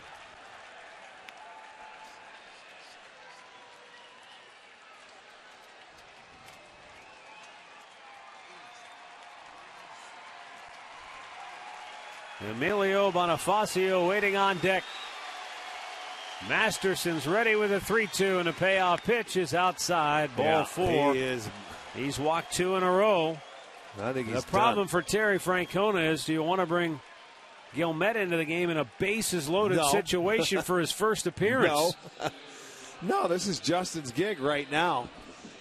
This is his deal, man. He got himself into trouble. He's got to get himself out, but he is having a tough time controlling it, commanding it. You can see he is gassed. The slider, he's been underneath. It's been spinning, and that the fastball command has been very difficult, but he has to dig deep here for that final out. Bonifacio will bat with the bases loaded and 2 down.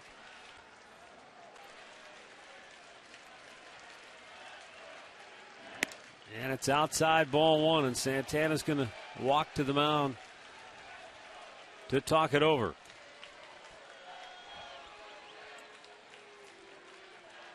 Benny Pistano is now up and getting loose in the Tribe bullpen. Masterson making his final start before the All-Star break. He lasted just 4 2/3 innings his last time out, but he made over 100 pitches against Detroit. The start before that was the complete game shutout against the White Sox. The 118 pitch performance, the season high in pitches thrown, was the complete game shutout against the Yankees back on May the 13th. This next pitch will equal his season high in pitches in a start. And Bonifacio takes it's 2-0. Well, they know now their patience has to be up there because Masterson is having a tough time finding the strike zone.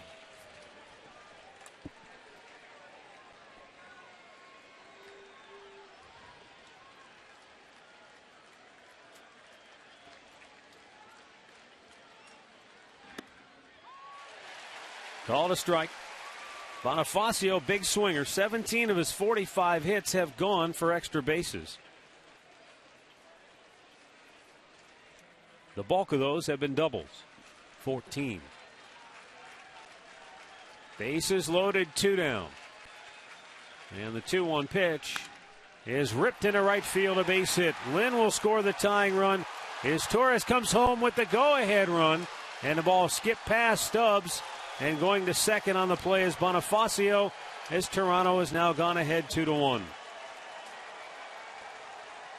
Clearly, Masterson out of gas here in the inning after walking back-to-back hitters and now giving up a 2-run single to Bonifacio. And then he'll go to second on the air. Yeah, he just ran out of gas this inning, man. You could tell.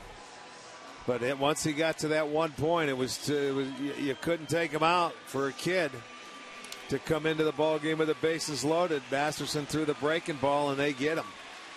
So Toronto will come back with 2 outs. They finally do get a base hit, the first time they score in the game. Well, today's Cleveland Clinic call to the bullpen is for Preston Guillemette, making his major league debut when we come back.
To the ballpark, it'll be Dollar Dog Night and also fireworks following the Royals game.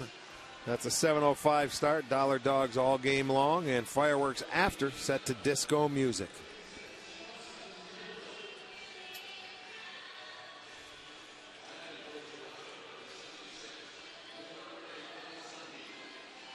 Preston Guillemette making his major league debut. Made 34 appearances at AAA Columbus. 2.32 ERA.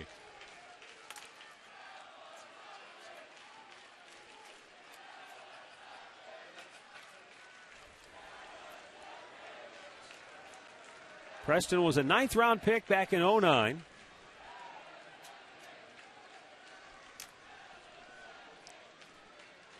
And a pitch down low, ball one. Played at the University of Arizona collegiately. 2007, he was the Pac-10 Pitcher of the Year.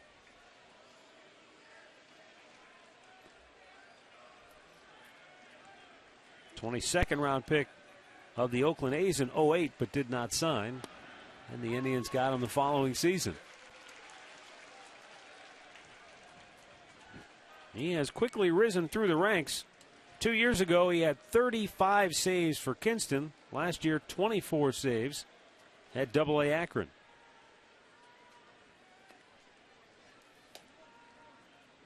Swing and a miss. He came into this year with a career .282 ERA in 4 minor league seasons. But the Indians now on the short end of a 2-1 score as Guillemette tries to keep it right there. Munenori Kawasaki at the plate. And a 1-2 count.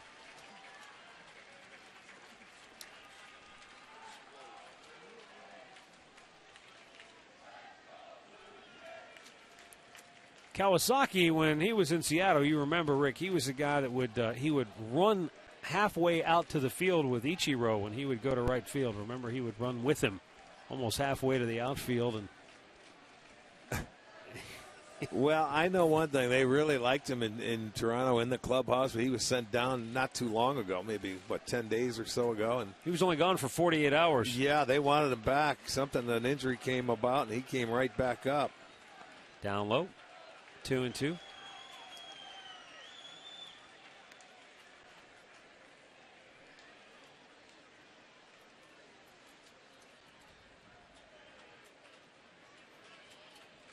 Second and third, 2 down. Guillemette ready, 2-2 pitch. Inside, he missed in a full count.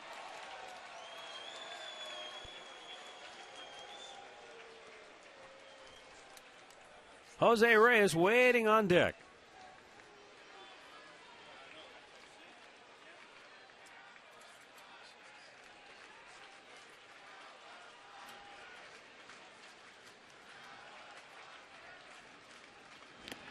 Struck him out. Nice job by Preston Guillemette, and his major league debut comes in a tough spot and strikes out Kawasaki to end the inning. But the Blue Jays come back with their first runs in the series to take a 2-1 lead. Time now for the 7th inning stretch. Brought to you by Spitzer Auto World. Life is hard, buying a car shouldn't be.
But in the 7th, he just ran out of petroleum.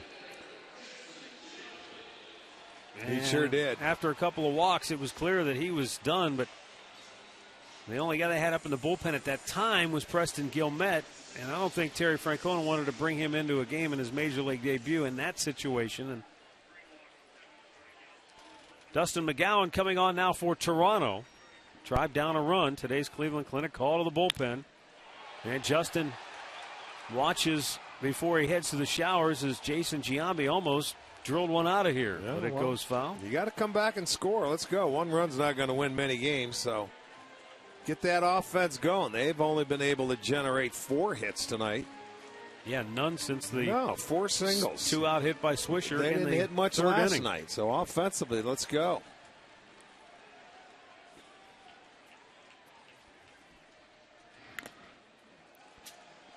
Toronto's bullpen has been pretty good, though. They've been out. They're the best in the league when it comes to ERA. And not an easy one to come back against. No, it's not. They've got their work cut out for them. They've been very good. To finish the numbers on Rogers, you know, I told you he scuffled through the first couple innings. His first 28 pitches, 39% strikes. After that, he was right at about 70%. Yeah. So, Well, he found a rhythm, found a groove, and stayed right with it.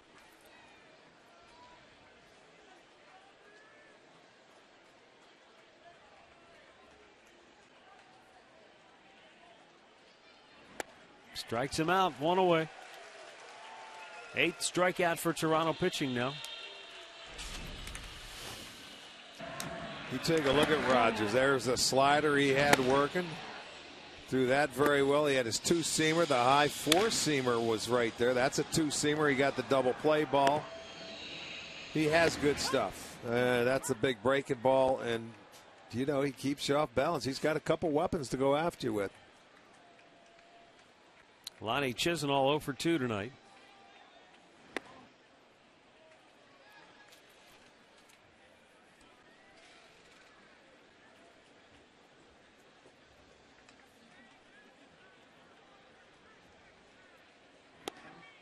Fastball in there, 1-1.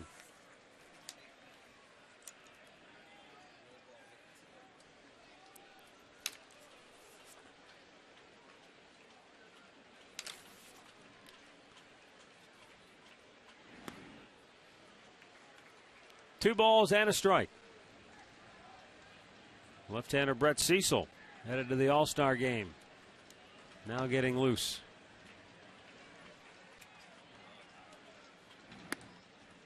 Three balls and a strike.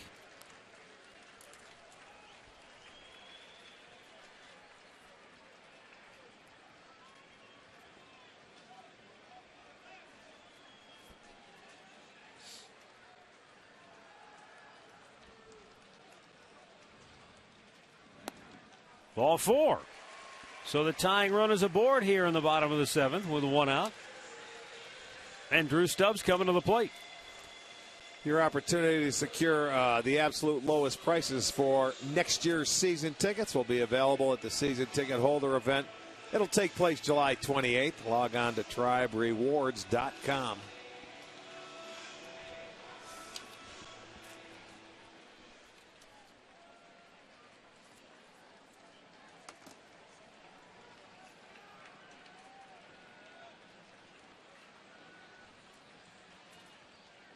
Drew Stubbs bangs it right at the shortstop, Reyes, to Kawasaki, and on to first. The double play ends the inning. 7 on the books, 2-1 Toronto.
of the Cleveland Indians and may not be reproduced or retransmitted in any form.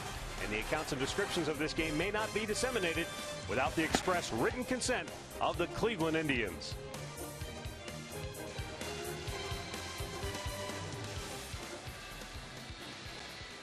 Two-one Toronto as we go to the 8th inning now. Preston Guillemette will stay on after he got the last out of the 7th inning. And late innings are brought to you by Captain Morgan Rum. Raise the glass always in moderation.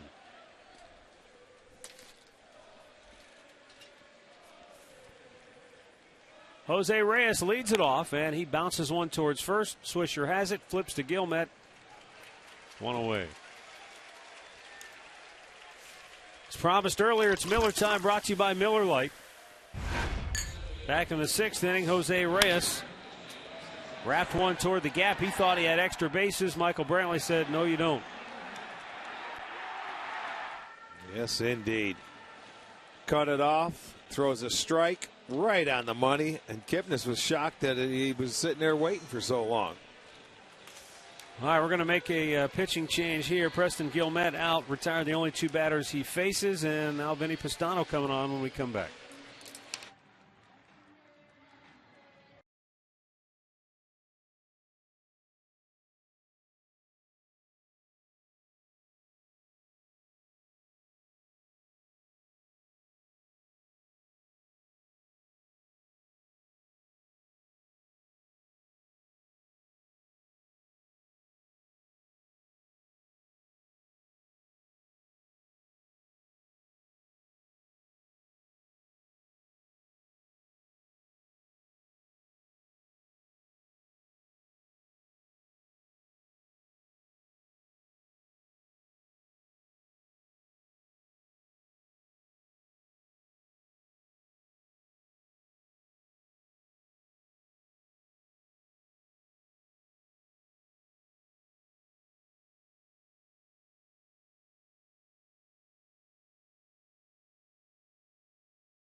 All right, Vinny Pistano on for the 30th time this year. Comes in to the 8th inning with nobody on, and Tribe down 2-1. Nice job by Preston Guillemette in his major league debut. Struck out Kawasaki to end the 7th, leaving 2 runners stranded in scoring position, and then got a ground ball out to start the 8th. And now Terry Francona going to the experienced reliever Pistano with the big boys, Bautista and Encarnacion, coming up.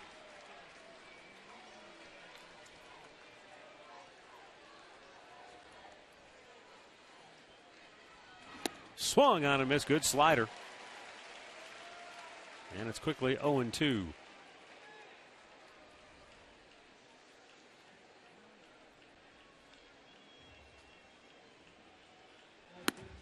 Up high with a heater.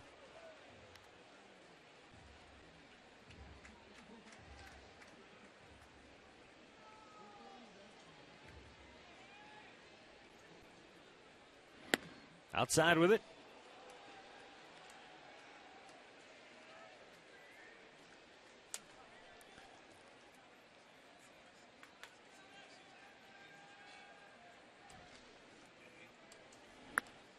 And now he's come back to run the count full at 3-2.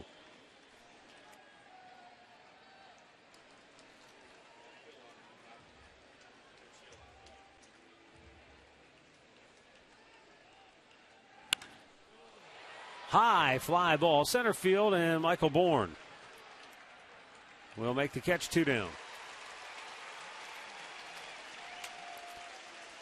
Well, you don't want to miss the post-game fireworks. It'll be a Jimmy Buffett theme. That'll be Saturday. Kansas City Royals in town, and the first 10,000 fans through the gates will receive a 1902 replica road jersey. Gates will open at 5:30, so come on down Saturday night.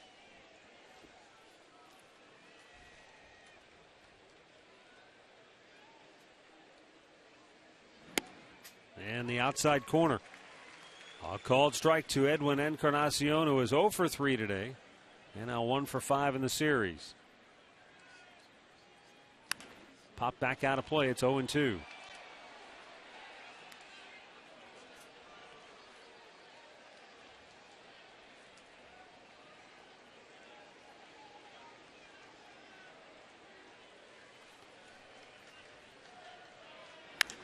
High fly ball, shallow right field. In comes Stubbs.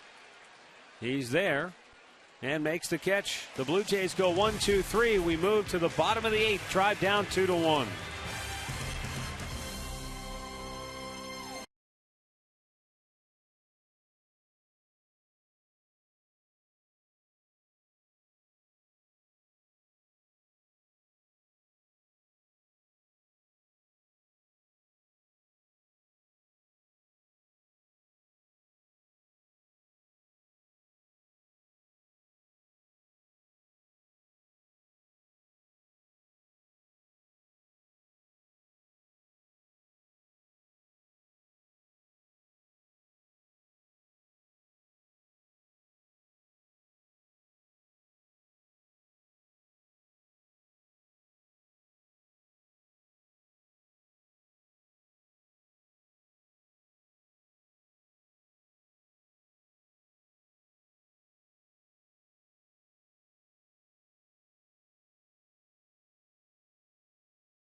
Two to 1 in favor of Toronto as we roll to the bottom half of the 8th inning. And now all-star left-hander Brett Cecil coming on out of the bullpen for the 40th time this year. 3-0 and a 181 earned run average. He'll be facing the top of the order here. This guy has been really good this year. Third in American League relievers and opponents batting average against, just a 158 average. He doesn't give up much, and whatever, he figured it out this year. This guy has had different opportunities with the Blue Jays before, but this year he is standing out. Up high, ball 1 to Bourne, who is 1 for 3 tonight, 1 for 6 in the series.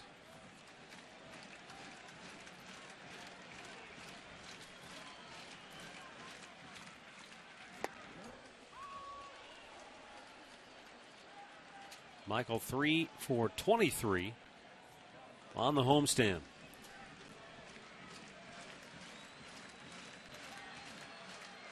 Right back up the middle, and it's through. Bourne is aboard to start the bottom of the 8th.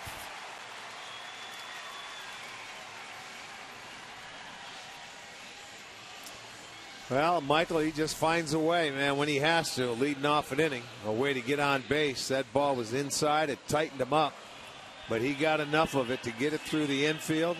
That's a 5th hit for the Indians, a 2nd for Bourne tonight.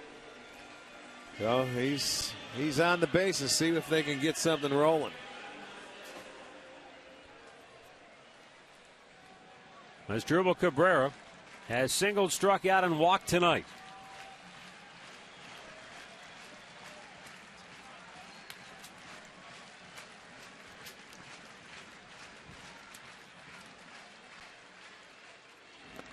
way out in front of it. Yeah, there's that, like we talked about, he feels like he needs 3 swings. Even though he has a hit tonight, he has been slumping. So he's been a little aggressive.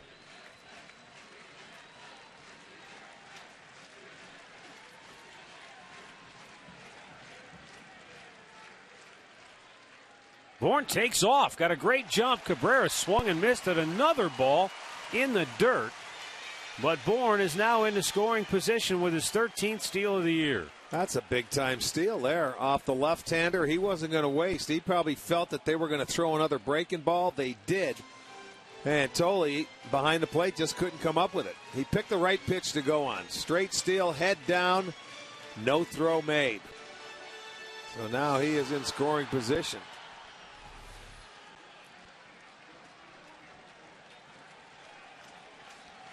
Now can Asdrubal Cabrera get him over to third?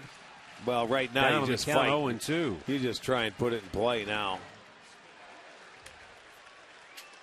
I think getting him over here, you're just trying to put it in play.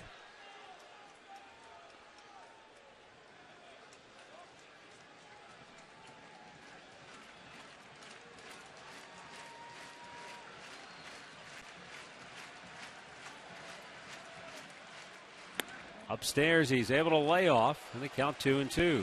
Just keep your eye on Bourne because he's going to try and time Cecil if he can, and he'll take off for third. It depends on if those middle infielders jockey him back and keep him close, because he's sizing him up right now. And I think Reyes, he's been around long enough to know what Bourne can do. Strike 3 called. Cabrera out looking. It's 9 strikeouts now for Toronto pitching tonight. 1 down in the 8th. Good breaking ball away. You know, he chased the first 2 that were down in the zone and probably went out of the zone to swing at him. He took the best one he saw all at bat. Well, it's up to Jason Kipnis here.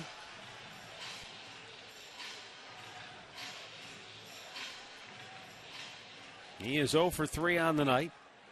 Bourne at second base with 1 out. Kipnis and then Swisher to follow here in the 8th.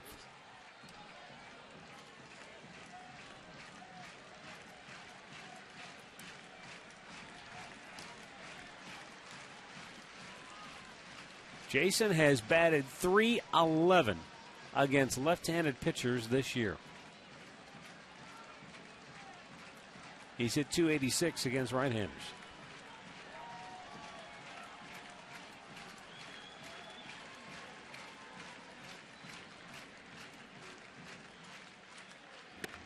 Spins out of the way, ball 1. Yeah, and now this is where Reyes is really keeping Bourne close. And that gives Kipnis the opportunity to shoot that hole at shortstop because he goes that way very well with left-handers. That's why he's hitting for such a high average. Rolls over on it. Bourne will get to third, but now there are 2 down.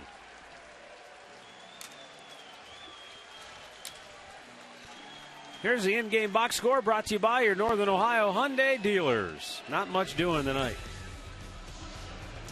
No, you're right. It's a quiet night. It was a quiet night yesterday. They just happened to have some timely hits. Well, now they're looking for a timely hit from Nick Swisher, who is 1 for 3 on the night. He was up with a runner at third and 2 down in the first inning and struck out. Same situation now in the 8th inning with the game on the line. Tried down a run.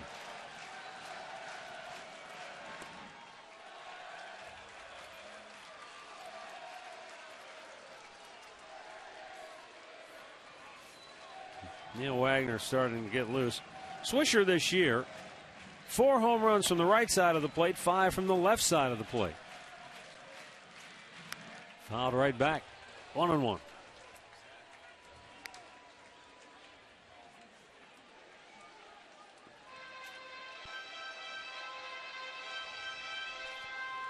Michael Bourne, who singled to start the inning, is at third.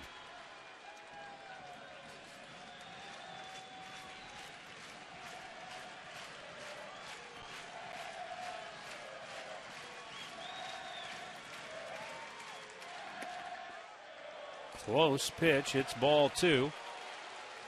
And Swisher has the count tip in his favor. Indians down a run in the 8th. 2-1 our score. Tolley goes out to talk with Cecil, the left-hander.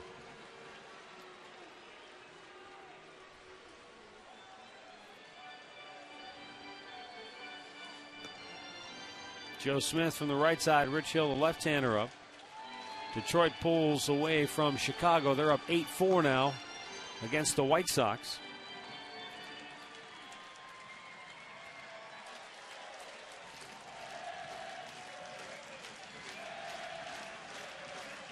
Two-one pitch. And that'll even the count.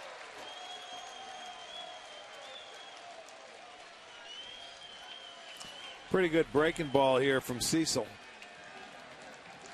Got a nice bite to it. And Swisher looked like he fouled it right into the glove. 5 out of 20 against this left-hander from Toronto. 2-2 pitch. Full count. If he reaches to keep the inning alive, Michael Brantley is next.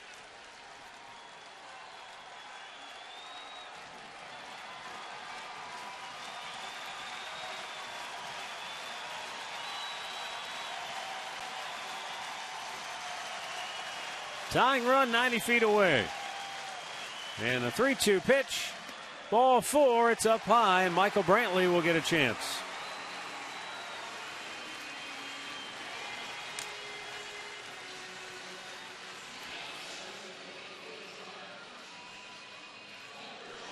Now, Michael Brantley is 0 for 2 tonight. He walked and scored back in the 2nd.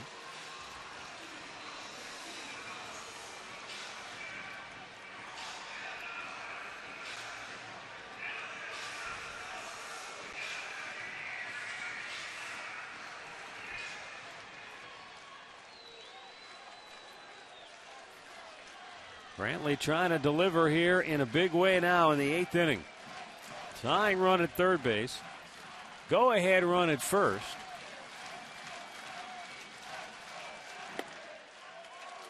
And he takes a strike called.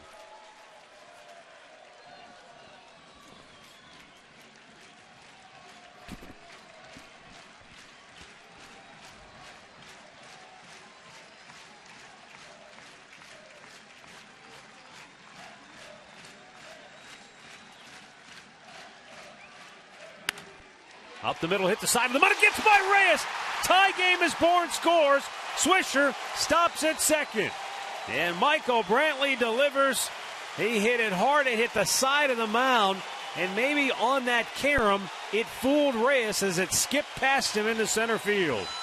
Well, this guy's about as good as you get when you get 2 outs. You get a runner in scoring position. I don't care who's pitching. He's going to put up a good at-bat, and there you'll see it off the mound, and it's by Reyes before he knows it. So a clutch hit on the breaking ball by Brantley. Actually, that ball helped Reyes coming back to him. Yeah, I think you're right. Coming to him, and he just didn't get there. And Brantley, a big RBI, ties the game up at 2, and it gives a chance for Santana to give the Indians a lead. Santana is 0 for 2 tonight with a walk.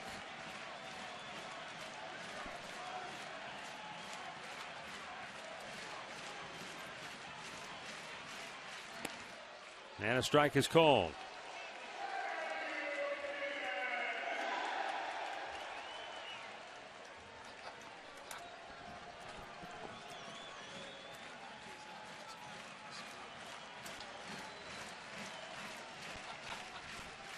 There's a line drive, base hit left field. Swisher coming around third. They're going to stop him right there, and a good thing they did. It was a strong throw home by Bonifacio.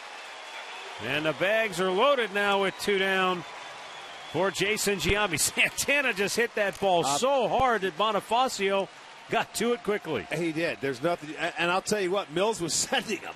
I thought he was too. He was sending him because you say 2 outs, you got to go. But you know what? You just get a feeling that that ball was hit so hard, Swisher wasn't even to third. And he's an infielder. I don't care. You had to stop. Swisher felt it. He just stopped. He knew it.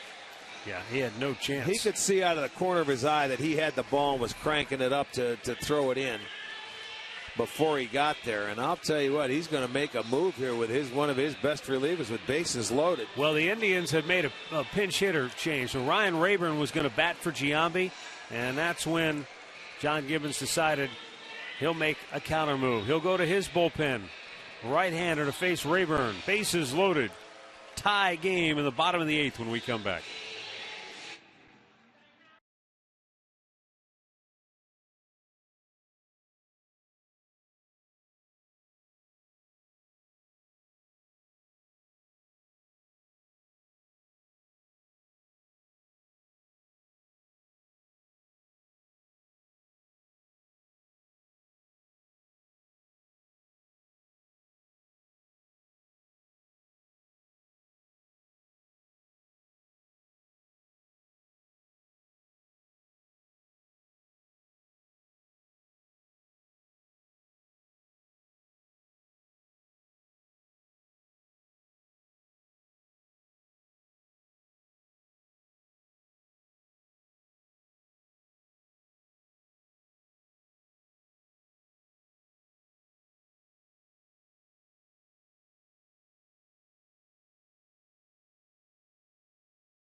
Conrad's Tire Express and Total Car Care. It comes your way immediately following the ball game right here on Sports Time Ohio. We'll have the highlights, analysis, and a whole lot more.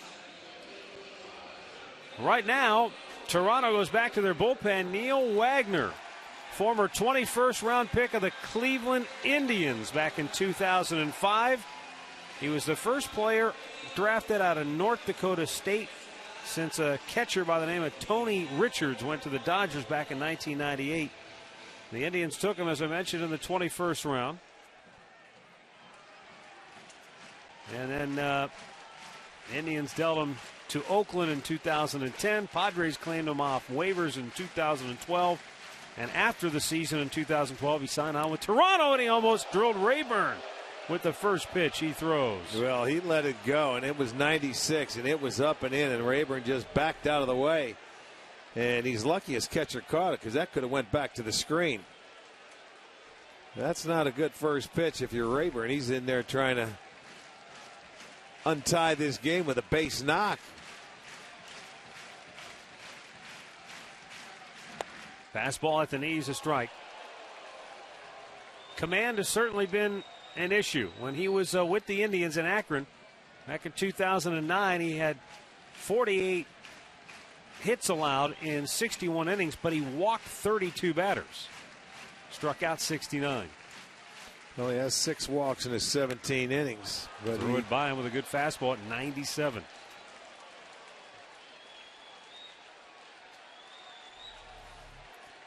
He comes right at him.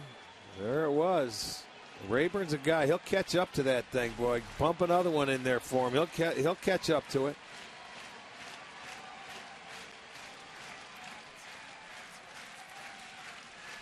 Bases loaded, 2 down on the 1-2 pitch. He struck him out.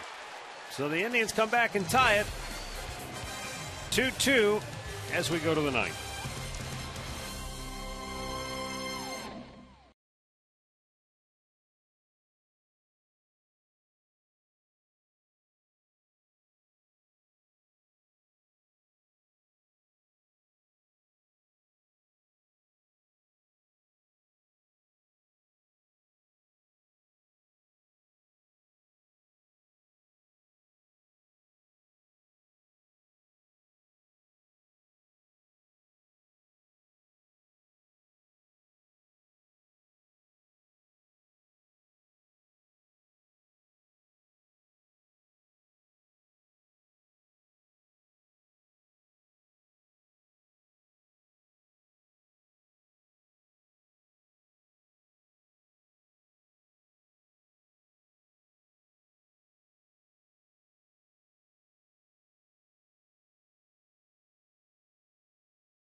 As we go to the ninth inning. Indians Live comes your way immediately following the game here on Sports Time Ohio. Brought to you by Conrad's Tire Express and Total Car Care. Rich Hill on for the Tribe now, fourth pitcher of the game for the Indians. He'll be facing Adam Lind, Colby Rasmus, and Myceres Torres. Left-handed hitters, the first two, switch hitter and is Torres. Hill, 35th appearance of the year.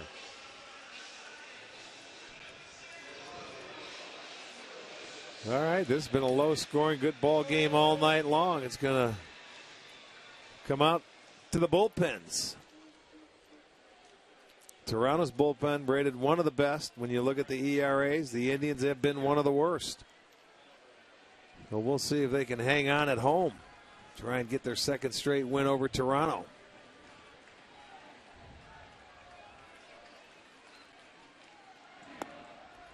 Adam Lind looks at a strike.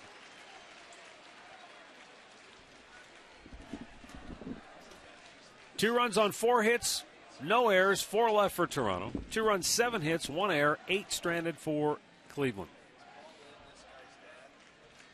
Swing and a miss, and it's 0-2. Lind doubled and scored back in the 7th when the Blue Jays scored their only 2 runs of the night.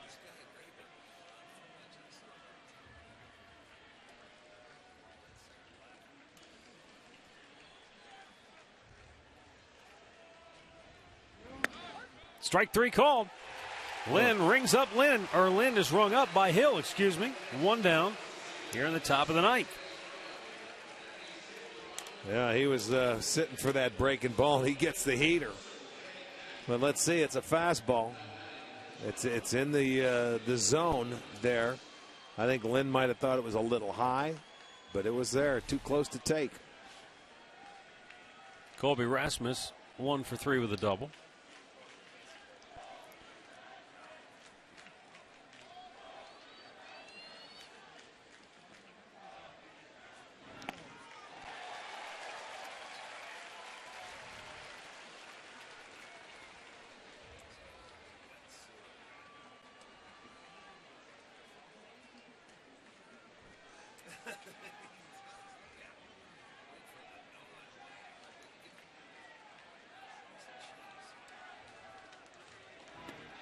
Low and away, 1 ball, 1 strike. Rasmus has a little bit of an unusual approach at the plate in that just before the pitch comes, he's very open. And then as the pitch comes, he'll close that front shoulder down, but maybe gives him a better look. Well, sure. He's got both eyes on the pitcher where you can see the ball much better. Slightly open, but you'll see the hands. It's nice and relaxed there, and then he'll load up and get it into position. Fouled back, 1-2.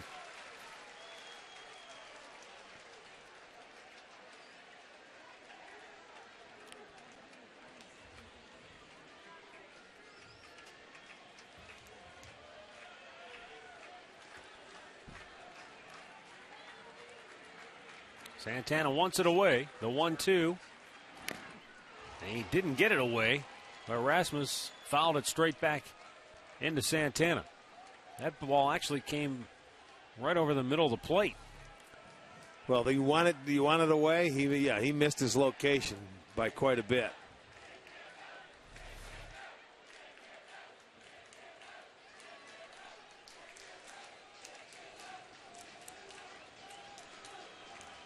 Lefty and the righty. Oliver and Jansen, they are loose. They are ready for whatever happens. It'll be Oliver if it's tied, I would think. Missed outside.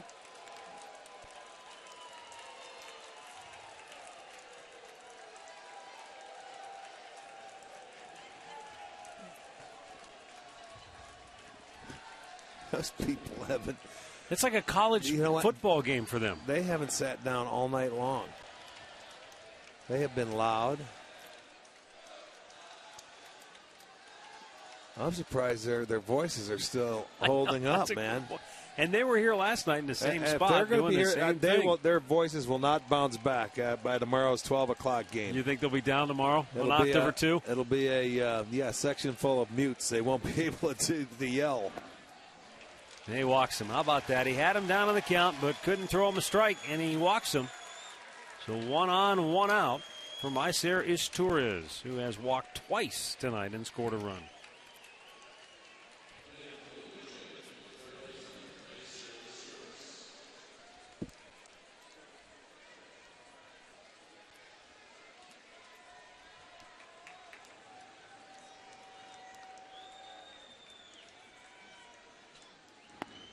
Fastball down and in. Ball 1.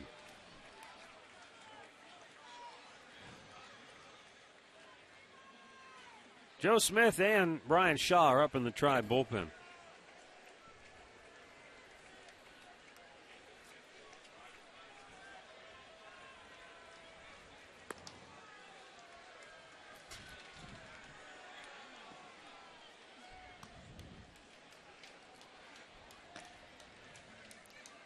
Both bullpens at it in full force.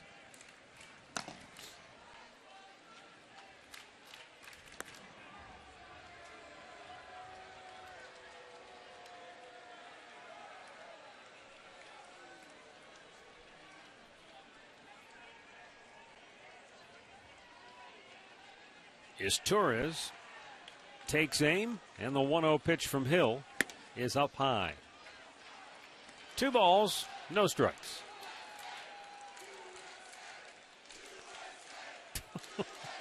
Jeez.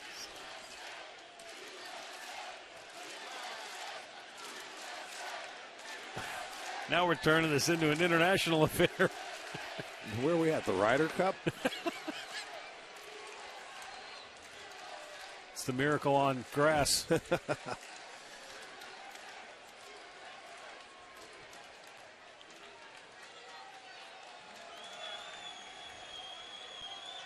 2-0 pitch from Rich Hill eventually. Up and away. 3 balls, no strikes. Well, you have to. You're facing now the bottom part of that lineup. You have to make them hit their way on. You can't give them free passes. Not at this point in the ball game.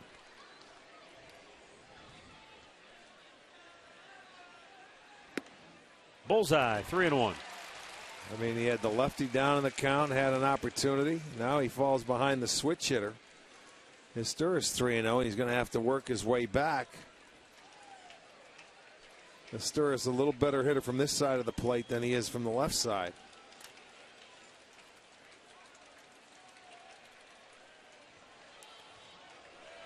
Well, I don't know what this is all about, but Santana's going out to the mound.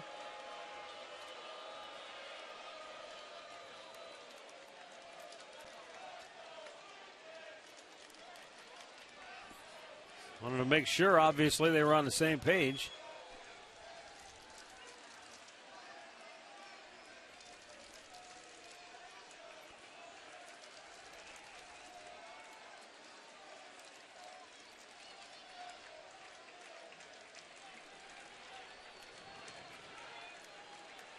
Here's a 3-1 pitch and a breaking ball in there for a strike, full count. He's taking all the way. He was going to make him throw 3. Took the 3-0 fastball, took the 3-1 breaking ball. Now, I can't see him starting Rasmus here because you could get the swing and miss and a strike him out, throw him out. But we will see. Popped him up. Right field over near the line. Stubbs is there. And he'll make the catch. 2 down. Josh Tolley will be called back now for a pinch hitter. And we'll see if Terry Francona makes a countering move. I would think he will. Who is it, Aaron Sebia? Is he coming out? Yes. Yeah, and I'm sure we'll see a right-hander. Mickey Callaway, Terry Francona talking it over in the Tribe dugout. And then here comes the Indian skipper once Aaron Sebia is officially announced, and he has been. So we've got a timeout here in Cleveland. We are tied at 2. Blue Jays have a runner aboard and 2 down in the 9th, and Joe Smith is coming on.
coming on to pitch in the 4th consecutive game. Wow. That's managers usually like to limit that to 3. Yes, they do. And then give a guy a day off. But Terry Francona's trying to get a win here tonight. And so Joe Smith is called upon. Now, granted, in those 4 games, he's only pitched a total of 2 1/3 innings. So 48 pitches? Okay. Yeah, but still, you're getting up, you're getting warming your work. up. Right, yeah, I mean, yeah. Well, let's see if he's got it in him. He'll have 1 out, and this is the out for him. Sunday, There Monday, you'll see Tuesday. In the last 3 games he's pitched.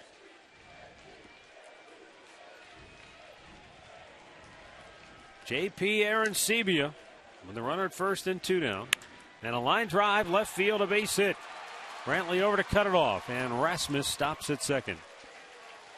So Arancibia greeting Smith with the first pitch swing. Yeah, he and wasn't a base hit. He wasn't going to spot him, was he? And, you know, when you come in as a pinch hitter, you're looking for the first pitch. And it was a slider. You're actually looking for the fastball. But Joe's slider, he left it up a little bit, and that enabled Arancibia to pull it to left field. So now they have runners at first and second, 2 outs. He had been 0 for 4 with 4 strikeouts against Joe Smith. So he got a pitch he saw early, and I'm getting after it. That's why he was swinging. He's not going to let him get it ahead in the count, that's for sure. Well, Emilio Bonifacio had the big hit back in the 7th. He drove in the only 2 runs of the night for Toronto off Justin Masterson. Now he bats here in another clutch situation with 2 on, 2 out in the 9th.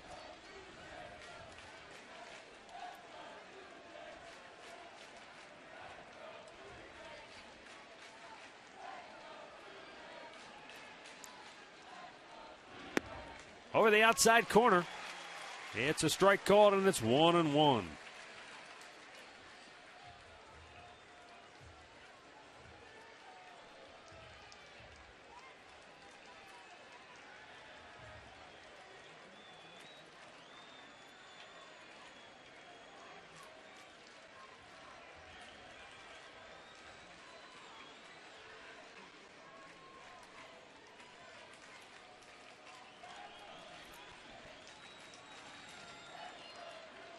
The 1-1.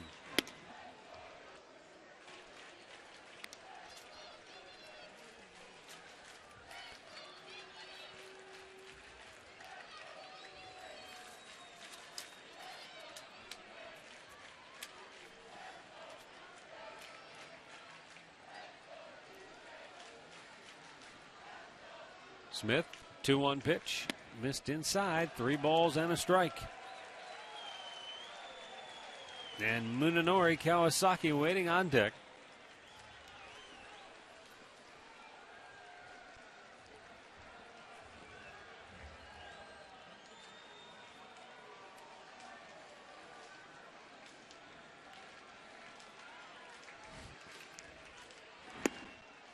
Wow, close but didn't get it. Full, and then now the bases are full.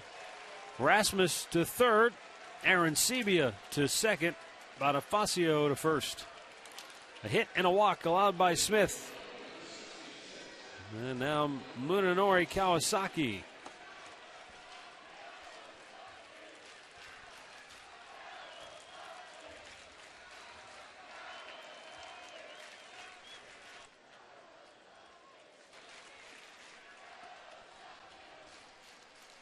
Well, Joe Smith is in the soup. And he's got nowhere to put Kawasaki, so he's got to attack.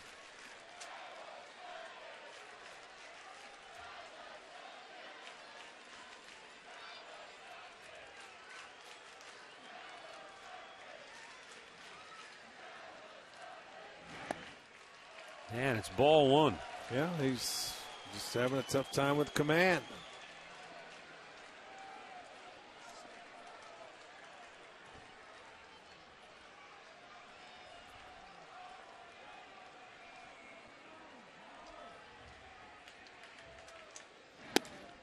Throw to third and back with a dive.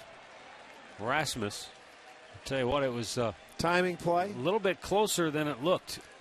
Not bad. You know, he's got the open lane there, Santana does. You give that sign, the third baseman, you give it back. You see Rasmus, he goes back head first. That's what you want to do. That's nothing wrong with that. Kawasaki fouled that off of his front leg. He jumped about 3 feet He high. sure did, didn't he? Take another look here on the foul ball by Kawasaki. Watch him hop in the air. Yow! There you go. That ball hit the dirt before it hit him in the calf. Just over 14,000. The paid attendance here tonight, but they're up on their feet now, hoping to see Joe Smith get out of a bases-loaded jam. Line drive, base hit. Kawasaki puts Toronto ahead. Rasmus scores. Here comes Aaron Sebia. They're going to try to score a third run, and they will. How about that? The throw went to second, and Bonifacio just kept on trucking. And he comes around to score 3 runs on that hit by Kawasaki. Well, there's an error out there in center field on Bourne, and there's another mistake on getting it in. They just, they just gave him that last run. He throws it on a tee right there with 2 strikes. A sinker up and away, and he just served it into left field. You couldn't ask for anything. There's the error coming in. Here comes the throw to second. He missed his play, and then they keep running. So there's a couple mistakes made right there.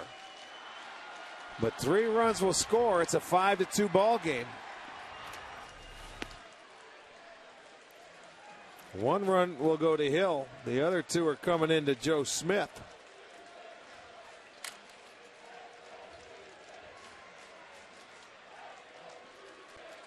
(5-2) Toronto.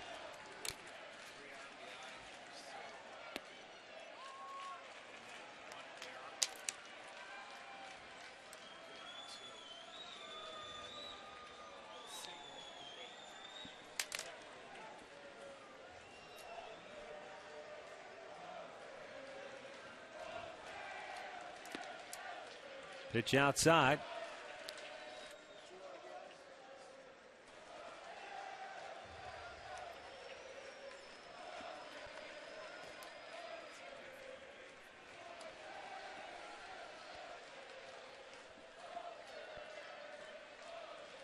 Two-one pitch. Swing and a miss. 2-2. Well, whether it's the fact that it's the 4th straight day he's pitched or just not able to make good quality pitches, but he gives up a single on the first pitch he throws, then a walk, and then a sinker up out over the plate. That was that bad pitch to Kawasaki. That's about the only thing he could hit. He just served it and slapped it that way. But no matter how you slice it, Rasmus reached on a walk when he was down in the count. There's 2 walks in the inning. Both have come around to score. You're at the bottom part of the lineup, and we've seen it many times where they have given base runners to the bottom part of a lineup, and they took advantage of it tonight.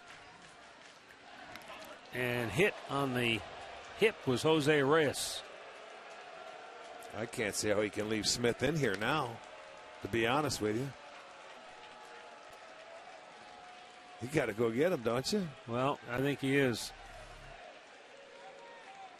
I mean, that's the second guy. There it is. He goes down and in with that sinker.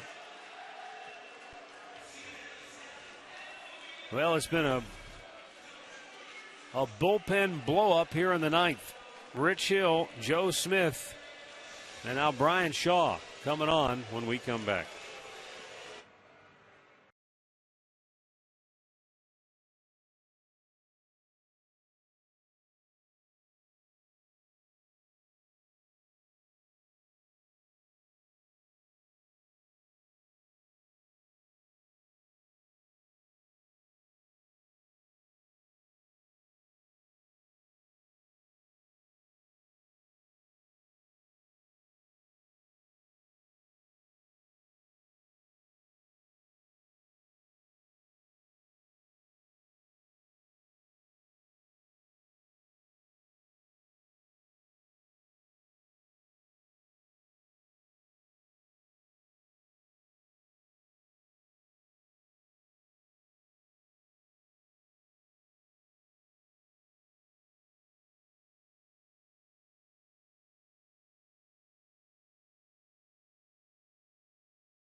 Man to bat here in the ninth inning will be Jose Bautista.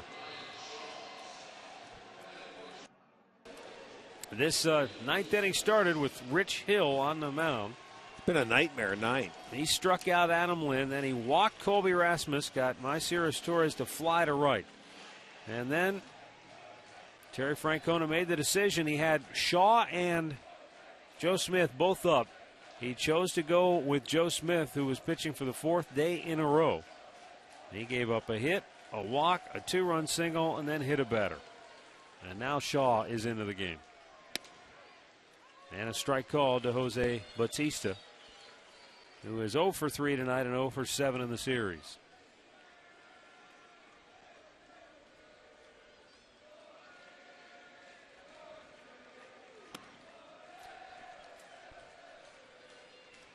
One ball, one strike.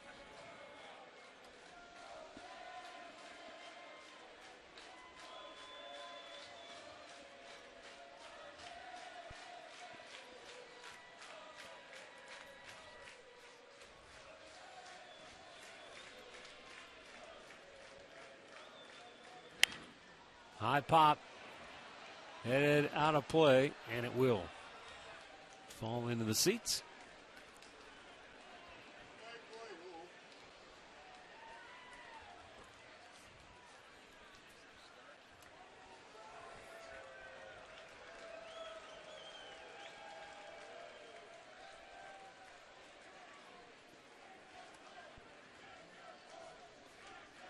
Now the 1-2. Up high to even the count.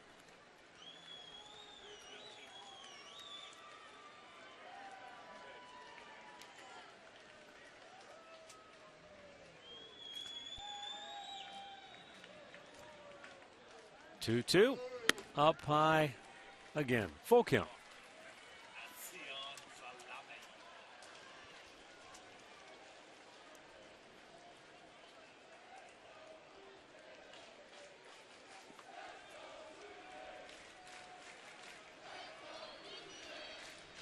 3-2 pitch. Popped in the air. Long run over for Stubbs, but he can't get to it.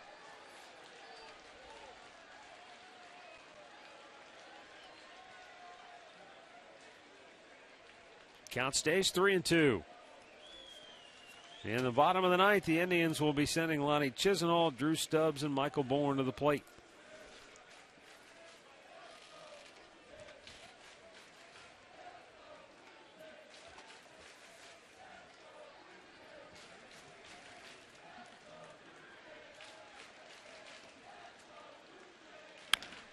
Chopper to short.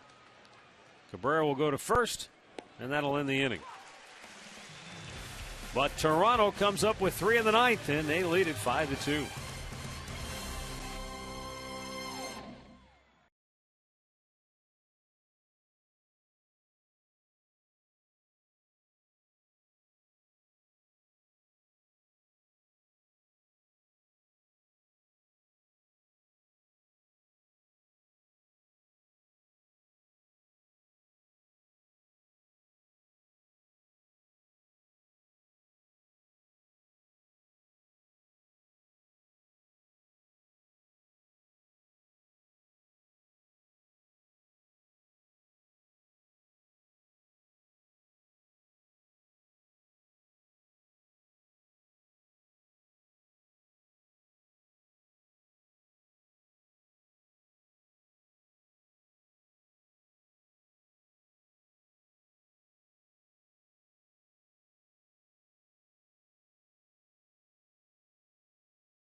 5-2 Blue Jays here in the bottom of the ninth inning. And Toronto will go to their closer, Casey Janssen. Looking for his 18th save of the year. He has a .257 ERA. And he has walked 6, struck out 24 in his 28 innings of work. Lonnie Chisenhall will lead it off. J. Pierre and Sebia, who pinch hit for Tolle, stays in the game.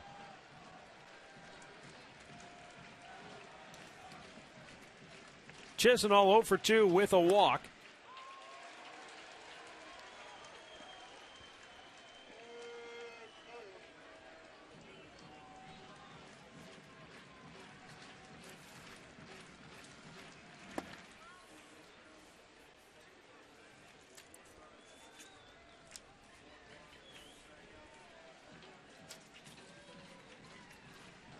Took almost 40 pitches for the Indians to get through that top half of the ninth inning.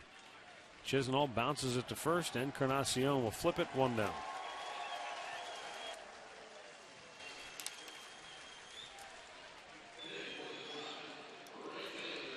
Then to bring up Drew Stubbs.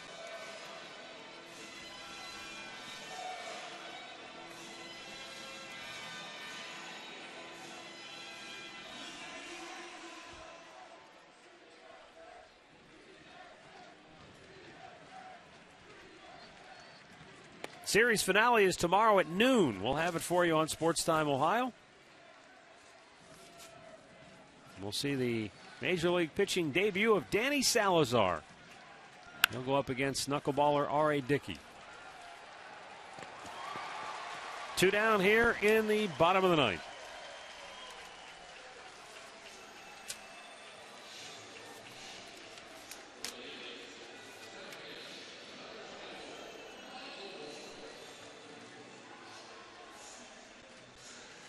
Kawasaki was interviewed by reporters in Toronto when he got called back up, and they were trying to ask him about how the players received him in the clubhouse. And he just kept saying, no speak English. Arigato, arigato, thank you. He knows one thing, that they love him. Michael Bourne takes a strike.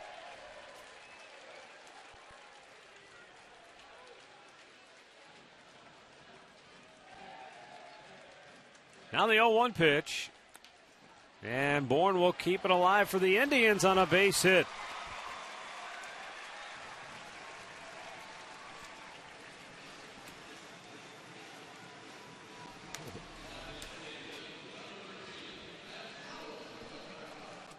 There you go. Just hard enough to get through that hole. A 2-out hit keeps the Indians' hopes alive.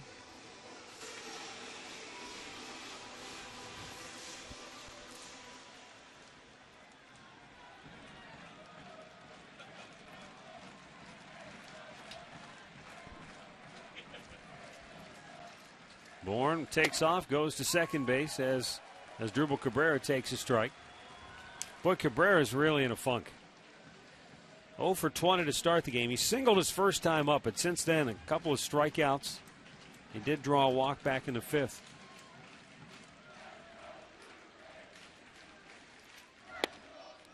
Taking a strike.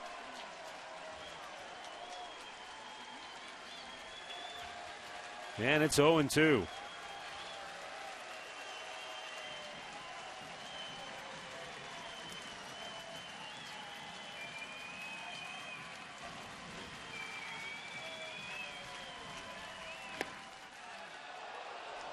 Jansen thought the game was over. He was headed to the dugout.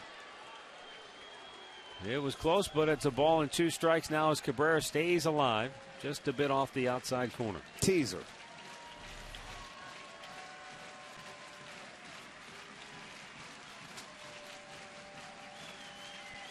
And the 1-2 is lined to center field, a base hit. Bourne coming around third. He's going to score, and Cabrera comes through here with his second hit of the night, and it's a 2-out RBI single. And that makes it a 5-3 game, and now the tying run is coming to the plate.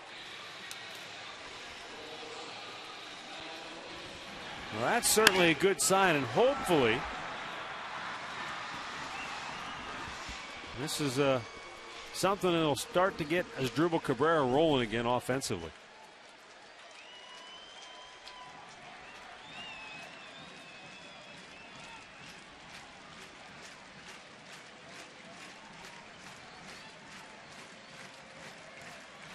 Jason Kipnis, the tying run at the plate, 0 for 4 on the night. As Dribble takes off, goes down to second base. But he'll have to go back to first on the foul ball. And Jason Kipnis banged into a double play in the first inning. Struck out looking in the third. And has grounded out twice since then.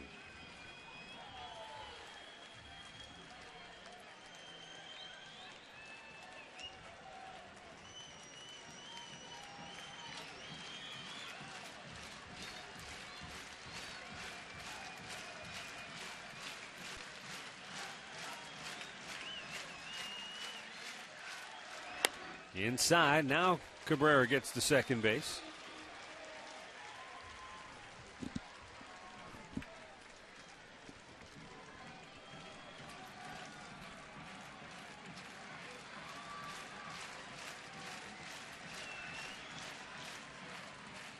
One and one that count for Kipnis.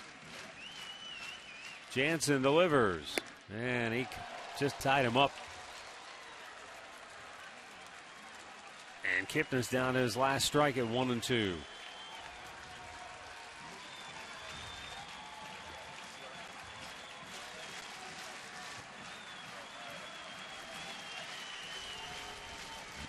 Jansen takes aim. He sets in the 1-2. Off the front leg of Kipnis, and he that pad busted comes that off. Pad off of his leg too. Sure does. That protects the top of his foot. I'm sure it's a little Velcro on. It's Goes right back on, together, no problem. but it came right down in the top of it and knocked it off. Got to put on some new Velcro tomorrow. Right off the top of his foot.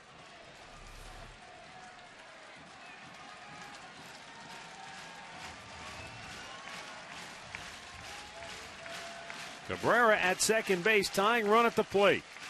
Bottom of the ninth with 2 down on the 1-2 pitch to Kipnis.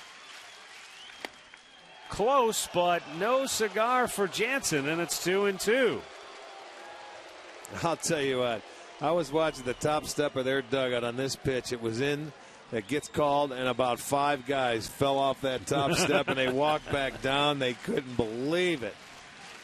So now get a base hit, see what they do. They're going back down again. The 2-2 down in the dirt, full count.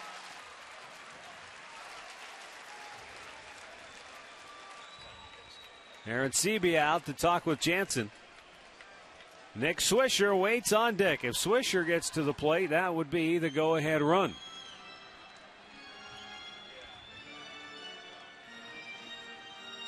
As Jason Kipnis tries to get aboard here in the bottom of the ninth inning.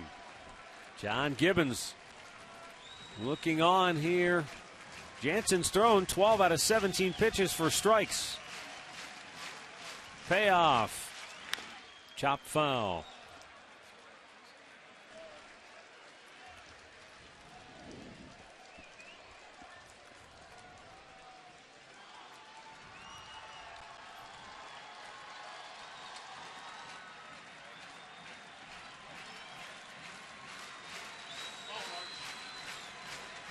Jansen again looks in.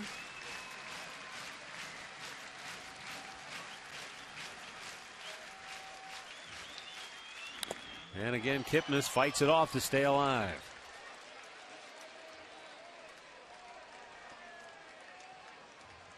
Well, this will be the ninth pitch of the at-bat for Kipnis as he's trying to stay alive here and keep the Indians' hopes alive as well. Cabrera, who singled home Michael Bourne here in the ninth with 2 outs. Kipnis steps away.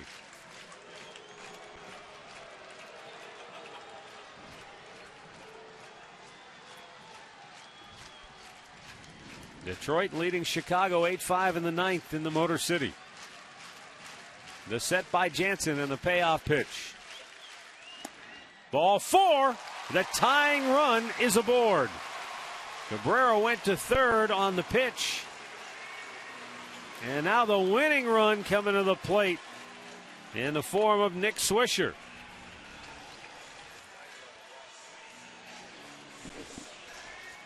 Now, this game had an unbelievable pace early on as both Esmail Rogers of Toronto and Justin Masterson of the Indians were just mowing them down, cruising along. Boy, once the bullpens got into this thing, it changed in a hurry. A lot of pitches, a lot of base runners, a lot of tense moments. Now Nick Swisher. Can he be the hero here in the bottom of the ninth and pull the Indians from the jaws of defeat? Well, just looking at the numbers, Jansen has given up just one home run this year. The Indians, it was Yuniel Escobar, former Blue Jay. Now with Tampa that hit it, but you take a base hit, you keep the line moving, you've got a great hitter on deck in Michael Brantley. Jansen fires, and Swisher way out in front of it.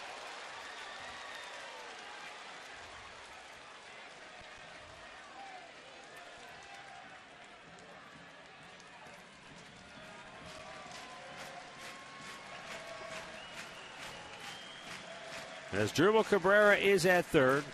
Jason Kipnis the tying run at first. Outside with it, 1 ball, 1 strike.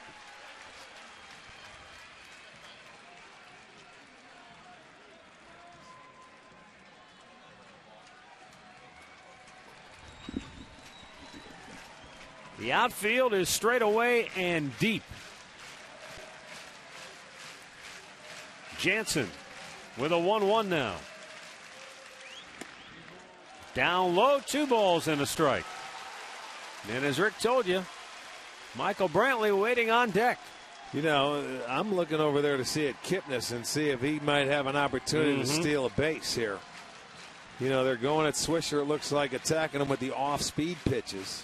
Don't know if they'd even throw through here. I'm sure they would.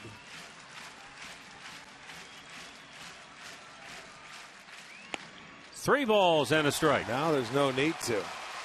He's digging a hole for himself.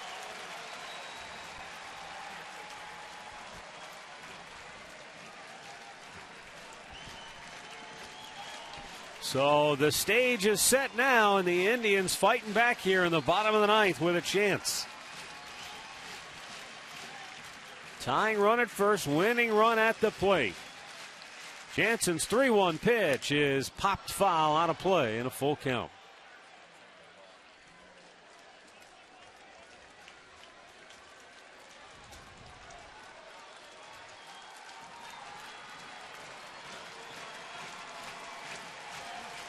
So just about everybody here, all 14,000 up on their feet now, awaiting the outcome of this 3-2 pitch. Kipnis will be off at first. Swisher, a ground ball towards second. Kawasaki fields, fires, put him up the bag. Swisher safe. Cabrera scores. Kipnis around third will hold there. And now Swisher goes to second base. The tying run is 90 feet away. The winning run is now in scoring position as Kawasaki airmailed the throw to first base. Oh, doctor, what a turn of events we have now. Now, I want to see what they score this. I don't know if it's an error. Gotta be. Yeah, error.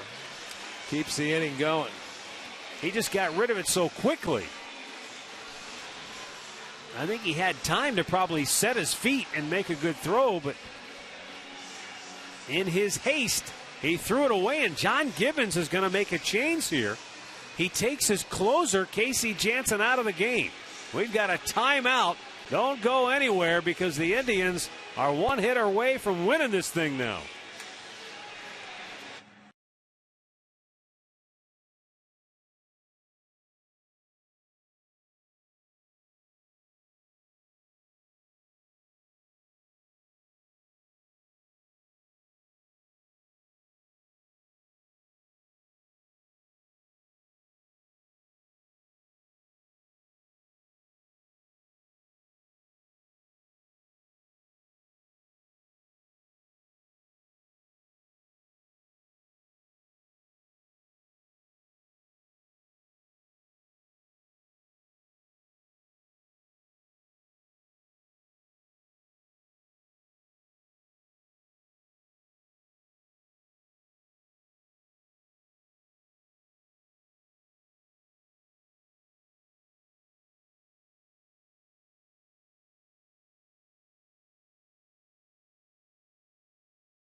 What a ball game we've had here tonight. A lot of twists and turns here in the last couple of innings. Steve Delabar headed to the All-Star game potentially for Toronto if he gets voted in by the fans. On for the 37th time this year. He's been almost impenetrable, and yet last night the Indians scored a run off of him. Then here tonight, Brett Cecil came on. He's another guy who hasn't given up anything all year long, and the Indians got a run against him. And they've chased Casey Jansen, their closer, from the game. And they've got the winning run at second base in the form of Mike Aviles, who's pinch running for Nick Swisher. Can Michael Brantley deliver yet again? He singled home the tying run at that time in the 8th inning. And now lifts one in the air to center field. This should end it. Rasmus is there. He makes the catch, and the rally falls short.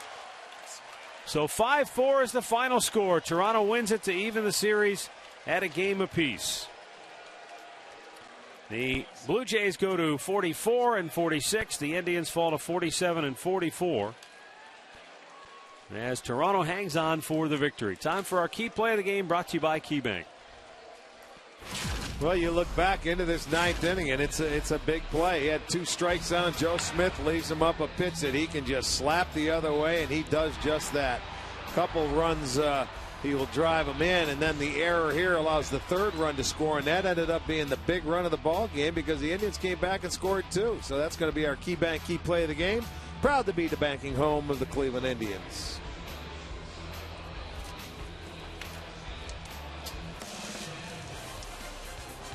So your final score, Toronto wins at 5-4. Noon game tomorrow. We'll have it for you right here on Sports Time Ohio. If you missed any of the action from earlier tonight, stay tuned. Indians Live is next.